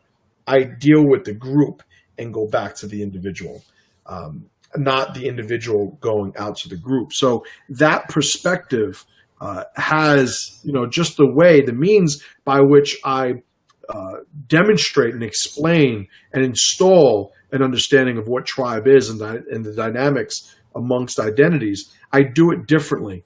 And, you know, until I get off my ass and finish my fucking book, I'm always going to be at a loss for recommending a book, you know. So the book that I wrote on homeschooling, finding a way to homeschool, you know, I got tired of people asking me, well, I want to know more about homeschooling. What should I do? You know, rather than give them this book, that book, I buy this book, and it'll tell you, you know, my book is what homeschooling is, the different types of homeschooling, some of the legal hurdles that you may have, like ways to seek out more information. But it was really the answer to the question I was getting. And, you know, my book, Tribe Matters, which is about halfway done, is my answer to that question. And I just have to stop being a fucking lazy ass and get it done. It shall be done. Ricardo, always on mission. I love it. I know there's some great videos on Tribe, thewarriorproject.com. Right? Yeah, I think he's right. Yeah, and, you know, because I am such a proponent of video, I'm such a proponent of at least recruiting the visual experience when communicating, there are a lot of videos on the Warrior Project that are not only great on Tribe, but great on the mindset that gets applied to all of this stuff, you know? Always on mission. Yeah, Loyalty Matrix is pretty good. I've heard it's got some good stuff in there. Man, the Loyalty Matrix is on point. And I'm actually in the beginning stages of negotiating some of my content being taught to certain groups, which is fucking mind-boggling and an incredible, privilege for me. But as usual, I can't talk about the cool shit. Yep. Danny, what is the loyalty matrix? It Funny starts shit. by wrapping your hands around your throat and squeezing, Danny. Choke yourself. I know. So the loyalty matrix, for those of you who have never heard of it, is my framing of tribe and tribe dynamics, what the components of tribe are, how we can see what these things are in all group dynamics, and how we could obviously get to the point, which is, I think, the ultimate goal of designing and manipulating these factors to strengthen the tribes of our tribes and our allies, to weaken and destroy the tribes of our enemies. And the loyalty matrix talks about the RPS formula, which is ritual, procreation, and survival. And these being the three main roots of tribe, and those roots being represented archetypally by the shaman, the warrior, and the nurturer, and how these things apply to different tribal situations. And it is pretty good. Pretty good. Sometimes because I'm tangent man, right? So sometimes I throw some stuff out there and I'm like, fuck, I know I didn't fucking make the light bulbs go off the way I want. But other times I'm like, yep, this is exactly how I wanted to say it. And the loyalty matrix, when I was done designing it and recording it, I was very, very happy about. But it's on the Warrior Project. You guys can go there. Yes, it is. Under power programs. Doug says, still got to watch Function first. Absolutely. When I talk about what my mission is, like what is it that I'm doing? What does my content represent? It's pressure, it's tribe, and it's function. Like these are the things that I think really get put into every different bit of content that I wind up designing. It's can I take it, right? Pressure. Can I endure, and do I realize the value of what pressure does? Function is what I'm aspiring to. Is my mission going to produce the result that I'm looking to acquire, right? Am I doing something that's going to work, something that's going to actually bring me to where I want to be? That's where the function piece is. And then finally, how do I create the means by which I acquire the benefits of these specific missions through tribe? Because usually the missions that pertain to legacy, they very often are not achievable alone. You need a tribe to be able to acquire or complete some of these missions of greater worth, in our lives. And that's why pressure, function, and tribe are so important in what I'm doing. So function first is my presentation of that sort of piece of the puzzle, Yes, it is. Mm-hmm. That's a good one. Big Nate says it is a way to close the seam. 100%. And I don't know if he's talking about the loyalty matrix or the Warrior Project. They absolutely are. And even the concept of seam coming from syaoc, it's I'm not sharing it with them. If you know what seam means in that context, then you understand. Yep. If not, then come to a fucking event. Find a syaoc instructor in your area. You can go to syaoc.com and find a local training group and stuff. Yeah, you can. Right. So syaoc.com. He says all of the above. Absolutely. And if you don't have syaoc, you could actually host a syaoc event, and they'll come to you. Yep. If you really want it, you can get it, as with anything in this life. Right. I remember when I used to sell. I sell, baby. But when I used to sold from this stage at a couple of times, a couple of events. And I remember that time. You remember you were there. All of them. You were my robot back then too. Yep. That was 1.0. Pat was White Boy Pat 1.0. 1.0. And one of the things I would do is, because a lot of it had to do with sales, is I would show the picture of my wife, me and my wife, and I'd go, if that isn't a testament to my ability to sell, I don't know what is. That's funny. I sell, baby. All right.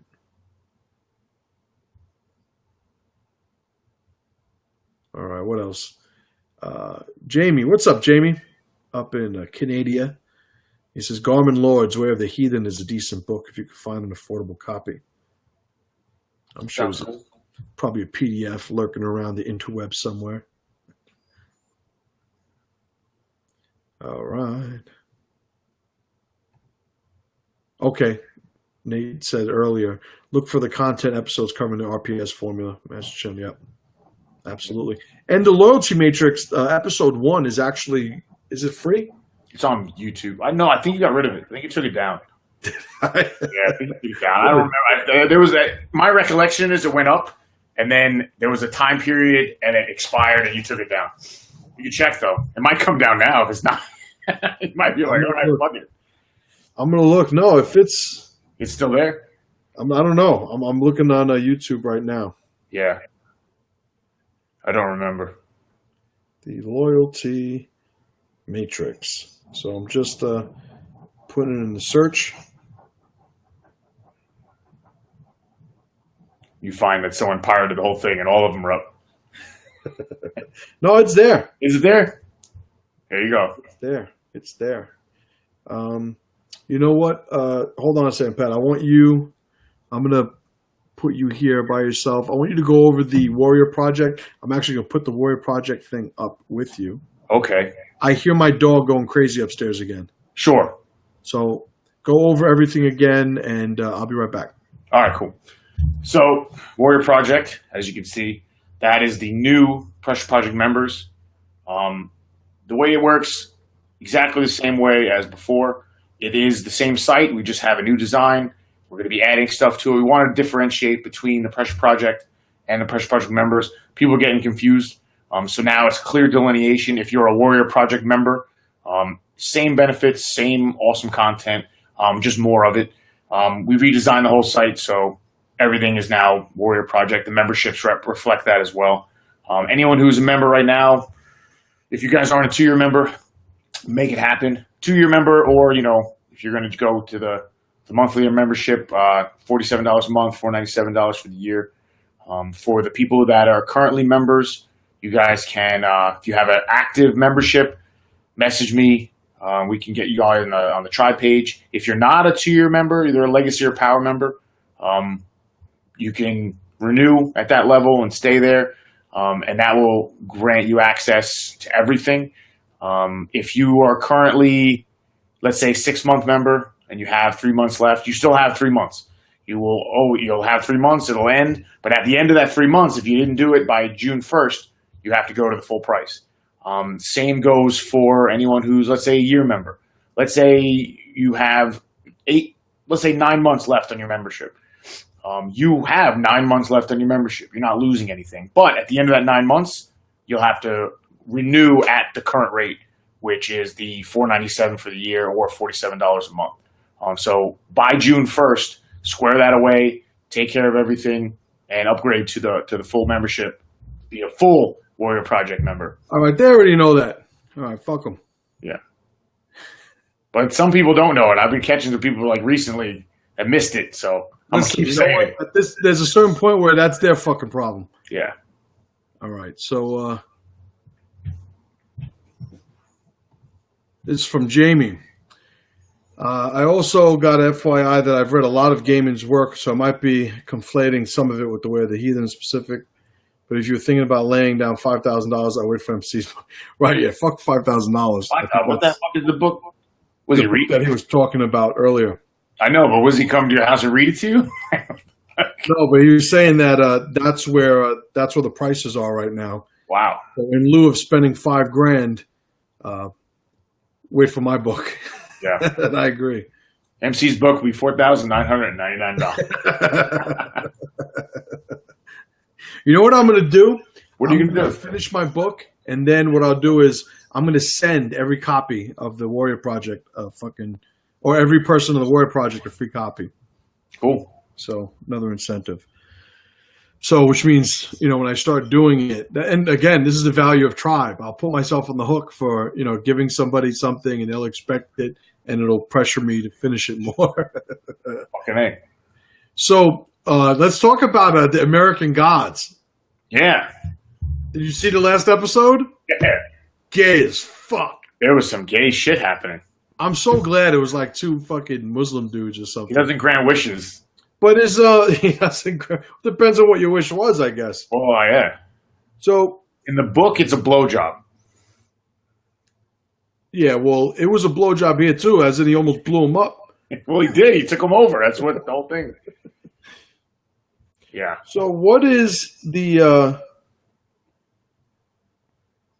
what the fuck is a jinn? So fucking not medieval, Mid-Eastern, like... It's like a genie, right? That's what genie's based on? Pretty much. Evil spirit / genie. That's why you're saying people have misunderstood us. We don't grant wishes. We just fuck dudes and take them over with our fire cum. We fuck them in their butts with fire cum and take their bodies over. The original USB drive. Well, we had forewarning of that, because remember, like... MC was talking, we were at an event, we were eating, and he was talking about American Gods, and I Googled when the next episode was, and the first thing that popped up was, most graphic gay sex scene in TV history. I was like, what the fuck is this? I know, Pat told me that. I'm like, God damn it, motherfucker. So we were ready. I got to tell you, I'm loving that show. I didn't read the book. I read his Norse mythology, which I also enjoyed. But I'm almost like I think I told you this. I don't want to read the book now because I'm watching the show. Yeah. So it'll conflate a whole bunch of things, to me. But I love the premise of the book. Now, when we talk about like ideologies, religions, and gods and stuff, I've always spoken about the value of these concepts. And I just shared the other day the Joseph Campbell quote on why myth and ritual is so important.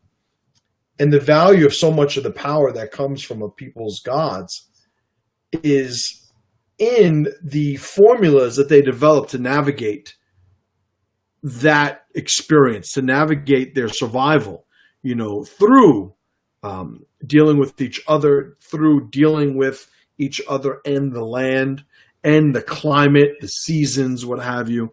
There is embedded in a lot of people's gods and their religions a wisdom that proves valuable in the sort of culture that it designs or empowers, right? And why it's so important for people to get connected to the religious worldviews and to the gods of their specific people.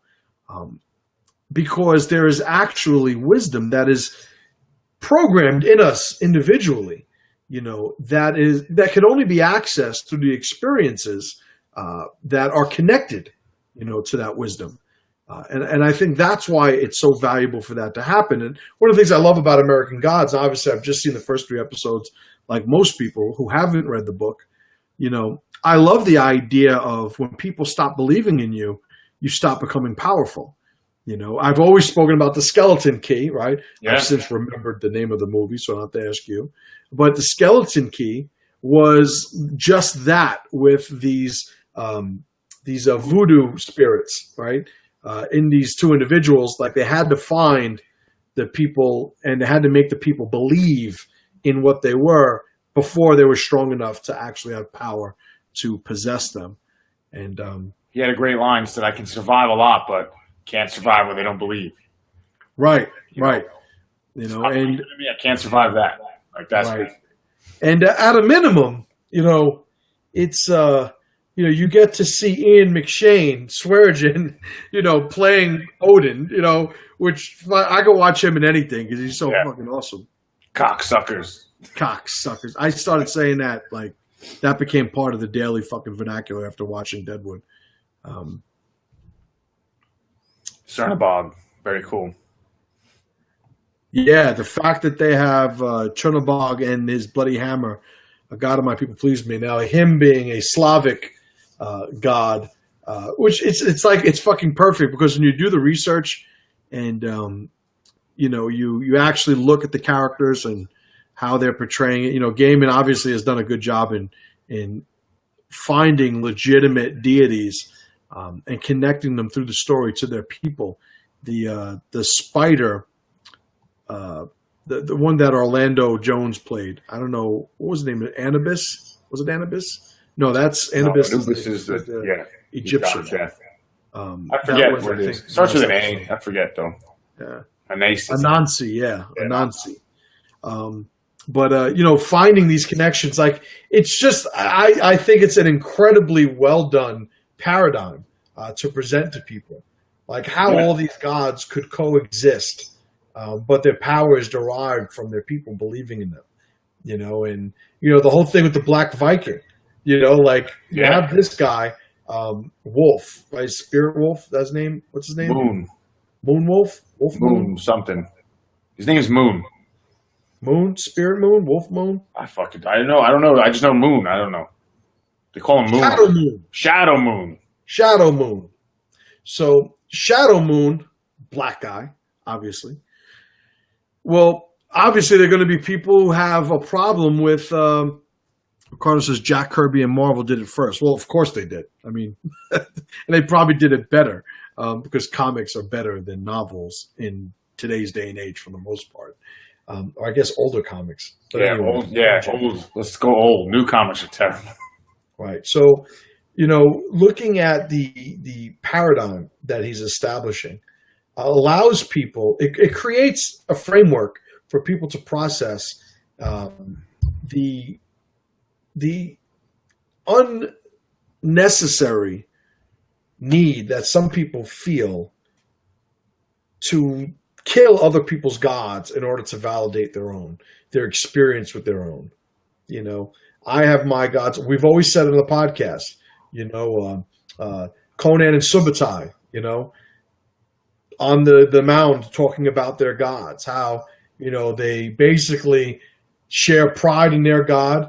They bust the balls of the other's god, but then they laugh it off and they run away, friends still. And how that's such a powerful way to sort of deal with this. But if you're somebody who has a religion that a component of its identity is diminishing and eliminating the gods of other peoples, that's a fucking problem. Because if you think about it, there really is a slave's mindset, in people who, as a component of their religion, have to affect the religion of other people. Other people's experiences being a component of who I am, that's the slave mindset, the slave mentality, slave morality, as Nietzsche would put it. And I think that is that is one of the great things about this show, is that it presents a paradigm where people don't have to do a lot of hard thinking. They could just see, oh shit, there's a world where, look at this god. This god has to drive a cab. This god has to work at a slaughterhouse. This god has to tell fortunes. This god has to rob a bank. This god has to, because they've lost their power, because they've lost their believers. Pretty cool concept. I'm enjoying it. I'm not putting it out there as, look, this is obviously the way it is. Like, that's ridiculous. But I think I find it a very entertaining slant. And the fact, I'm always talking about how I enjoy video. I like the fact that we live in a day and an age where we can now effectively see these special effects done properly. Yeah. And it's pretty fucking cool. It is. I like the concept of the new gods too. The techno god, the fucking media. Yes. Lucy Ball. Right? Yeah. Well, it was Gillian Anderson. Right. Well, playing Lucille Ball, yeah. Right, but that the idea of this, we're making gods out of these people because of how we worship them. It's fucking cool. Fascinating. Just incredible. I was very, very happy when I saw the first episode, and I said, "Holy shit, this is going to be fucking awesome." Mm-hmm. Yeah, very cool. All right, there was a question I got There's a couple of them, but one in particular I wanted to answer that was sent to me. And I will find it. It was emailed to you? It was emailed to me, and I don't want to share his name, but I don't know why I even did that. I can barely bend my damn. There it is. There it is. This is the question that was sent to me by Justin. Right, his name is Justin, as is mine, but it wasn't me. Justin says, if you were completely in love and or had kids, would cheating be a crime punishable by death? Completely ignoring society's current morals and values, but following your own, is that being too much of a psychopath? As opposed to there being just the right amount of psychopath. Is that being too much of a psychopath? Just seems to me that if you love someone that deeply and they did something like that to you, it could possibly drive you to that point. Hypothetical conversation with my girlfriend. Now she thinks I'm fucking crazy, LOL. She does. Well, you may be crazy. I hate to break it to you. But let's talk about this. So basically, okay, I'm in love with my wife. And I have kids, right? So if she cheated on me, would I kill her? That's the question, right? Or would that be like, is that like the deal? Like, right, because, you know, I've done a lot more than just be in love with her and have kids. Like, we have a house, we have a whole, but like, I pay a lot of money to fucking keep her up in the cut, you know? I hope she's at the gym right now. She's not listening. True. So, he says, completely ignoring society's values, and morals, following your own, is that being too much of a psychopath? So let's talk about what a psychopath is. Psychopath is somebody who has a dysfunctional approach to navigating society, completely like lacking empathy, right? It's somebody who not only has no value for other people's lives and, other people's worth, but has a dysfunctional way of navigating that reality. So is this the trait of a psychopath? Well, yeah. So the opposite of that, because the question is it a psychopath type of behavior, psychopathic type of behavior, or is it functional and empathetic? And if you're talking about murdering your wife because she cheated on you, I'm going to probably lean a little bit more towards the psychopath side. The whole thing is, you and your wife, not you, because you have a girlfriend, you said, Justin, but a person and his wife, or their significant other, right? You have an alliance. And this alliance began just like any other alliance.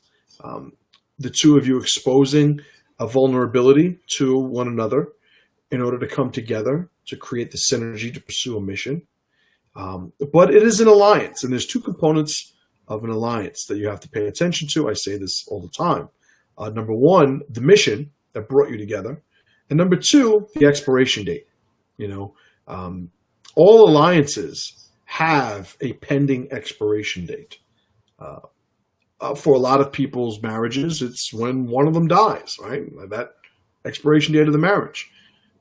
For some people, it is instances like this. And I would say that's what this represents. And there are people who have wives who have cheated on them, and they wind up just treating it as a bump in the road, and they move forward after that. I would say it's very much up to the individual alliance. So if you're somebody, let's say, who has a wife that cheated on you, and you wind up just treating it as no big deal, well, if you're okay with it and she's okay with it, then who the fuck else matters? But now, if you being a person who does that makes you an individual that changes other alliances you may have, well, that is a decision that you're making, right? We always have decisions to be made. There are always hours and hours alone. So if in treating a cheating wife as a bump in the road has you exiled from other groups, that's a decision you make. You may say, you know what? This group is more significant in the pursuit of who I am as an individual and my individual mission, that I would choose to get rid of the alliance of my wife before I got rid of the identity that allows me to fit in these other group or groups. But at no point, I think, is there ever productivity to be had. So let's look at the consequence, right, of a wife cheating and you killing her. Well, you're going to get arrested. You're going to get prosecuted. Your life is probably, as you know it, over. You're going to lose probably anything you had. You're going to probably lose your freedom. You may get the death penalty, depending on where you do this. You may get murdered by one of her kin. You may wind up wasting away in a jail cell for the rest of your life. And all of these consequences came on by a decision, not that you made, despite you think, you being the one that did it, but ultimately that she made. She made a decision, and this is how you reacted to it. So you are not the feeder here to say, well, I have all these decisions and I choose to spend my life in a jail cell in order to respond to this, infraction of our alliance. Well, I would argue that maybe your life isn't worth half a shit to begin with then. If on something so seemingly trivial, and I say trivial in its ability to be exiled and moved away from, something so insignificant in the grand scheme of things could have you throw your entire life away, that maybe your life isn't worth half a shit, because I know, let's just say this, let's say I'm and just run with me for a second, I am a billionaire who just fucking created a compound on the moon. Awesome. I could breathe underwater because my scientists just figured out a way for me to do it. And I could shoot laser beams out of my eyes because of these new contact lenses that I had put in. And I could fly in a spacesuit that doesn't feel like a spacesuit because it almost looks like my real skin. So it just looks like I'm flying. And I could do all these different things. But my wife cheated on me. I'm going to kill her. I'm going to kill her and go to jail for the rest of my life. Fuck that, right? Later, bitch. Deuces, right? That's how I'm handling that situation. But this is obviously some extreme situation where all the pressures of our daily lives are removed, but it really gives us the ability to just look at it with some degree of clarity. If our life is completely fucking awesome without this alliance, then at the end of it, there's a good chance it's going to be completely fucking awesome still. Maybe any of the things that we had by way of the alliance are removed. But if you're somebody who values yourself as an individual, then the chances of there being an alliance that defines you is very much mitigated. I think first and foremost, and I'm not known as the world's greatest romantic, even though I've been known to make a heart swoon, it is all NLP and persuasion. When I'm looking at what a relationship between a man and woman actually is, it is a very functional alliance. And the function comes from its ability to produce, right, offspring and generate a next generation, to combine synergistically resources, right? So if I make 100K and she makes 100K, together we make 200K. But we no longer need to have 2 different houses, 2 different refrigerators, 2 different cable bills. There's a lot of things that get compounded and allow you to create that synergy with these types of alliances. Well, losing the ability just puts you in the situation that you had before the alliance began. Now, if there are children, obviously things get complicated. But then if you're saying, well, we have children, that's what makes this worse. I'd ask, well, why does it make it worse? Oh, because her doing this sabotages our ability to be good parents to our kids. Oh, yeah? Like going away to jail for the rest of your fucking life sabotages it even further? So I think when you think through this, there's really not much of an argument for killing your wife for her fucking the neighbor. Staying with her, completely up to you and her. There are swingers out there, right? Cucks who like, man, I can't wait to watch my wife bang this dude this weekend. Listen, I don't judge, but what I will acknowledge is that people are making decisions. With every decision they make, they are affecting the alliances that they've formed. And, the guy that gets back together with his whore wife, there might be people that cut him off because of that. Because they're like, you know what? I'm not hanging out with a dude that's married to a whore wife. And my wife don't want to be around a whore wife either. And maybe I don't want my wife to have to hang around a whore wife, True. Maybe it's no big deal. Maybe he's like, yeah, you know what? I was banging a lot of chicks. She was banging a lot of dudes. We still want to stay together because we get a kick out of each other. Hey, it doesn't matter to me. Do whatever you want. You might have your friends that say, oh, you know what? Everybody makes mistakes. And that might be your circle of friends. That might be your tribe. Everybody makes mistakes. Stay together. You guys have 3, 4, 5 beautiful children. These children deserve the 2 of you staying together, and this is just a hiccup. Or it might be, hey, you know what? We discovered we like banging other people, but we still like being married. The whole thing is you have to find the function in it. And killing your wife, how does that improve a situation? Very often, revenge is not a functional pursuit. The only time that something could be considered as being revenge and functional, I would say, is if it affects your status amongst a tribe. Somebody slaps you in the face. Everyone in your tribe might think you're a pussy if you don't get that motherfucker back, But, if you think of the actual function, aside from, the tribal pressures or tribal expectations, very rarely is revenge like a thing, And like somebody hurts one of my kids. Let's say when somebody kills one of my kids, I'm going to do everything in my power to kill that person. Half of it is going to be emotional. Probably the other half is going to be to let every other motherfucker that might have harmed my kids know what the consequence is. And incentivizing and disincentivizing behaviors is functional. But if, you kill your wife for cheating on you, it's not like the next woman who wants to be your wife is like, oh man, not going to cheat on this guy. She's like, no, I'm not. I don't want anything to do with this fucking cycle. Fucking guy's nuts. Yeah.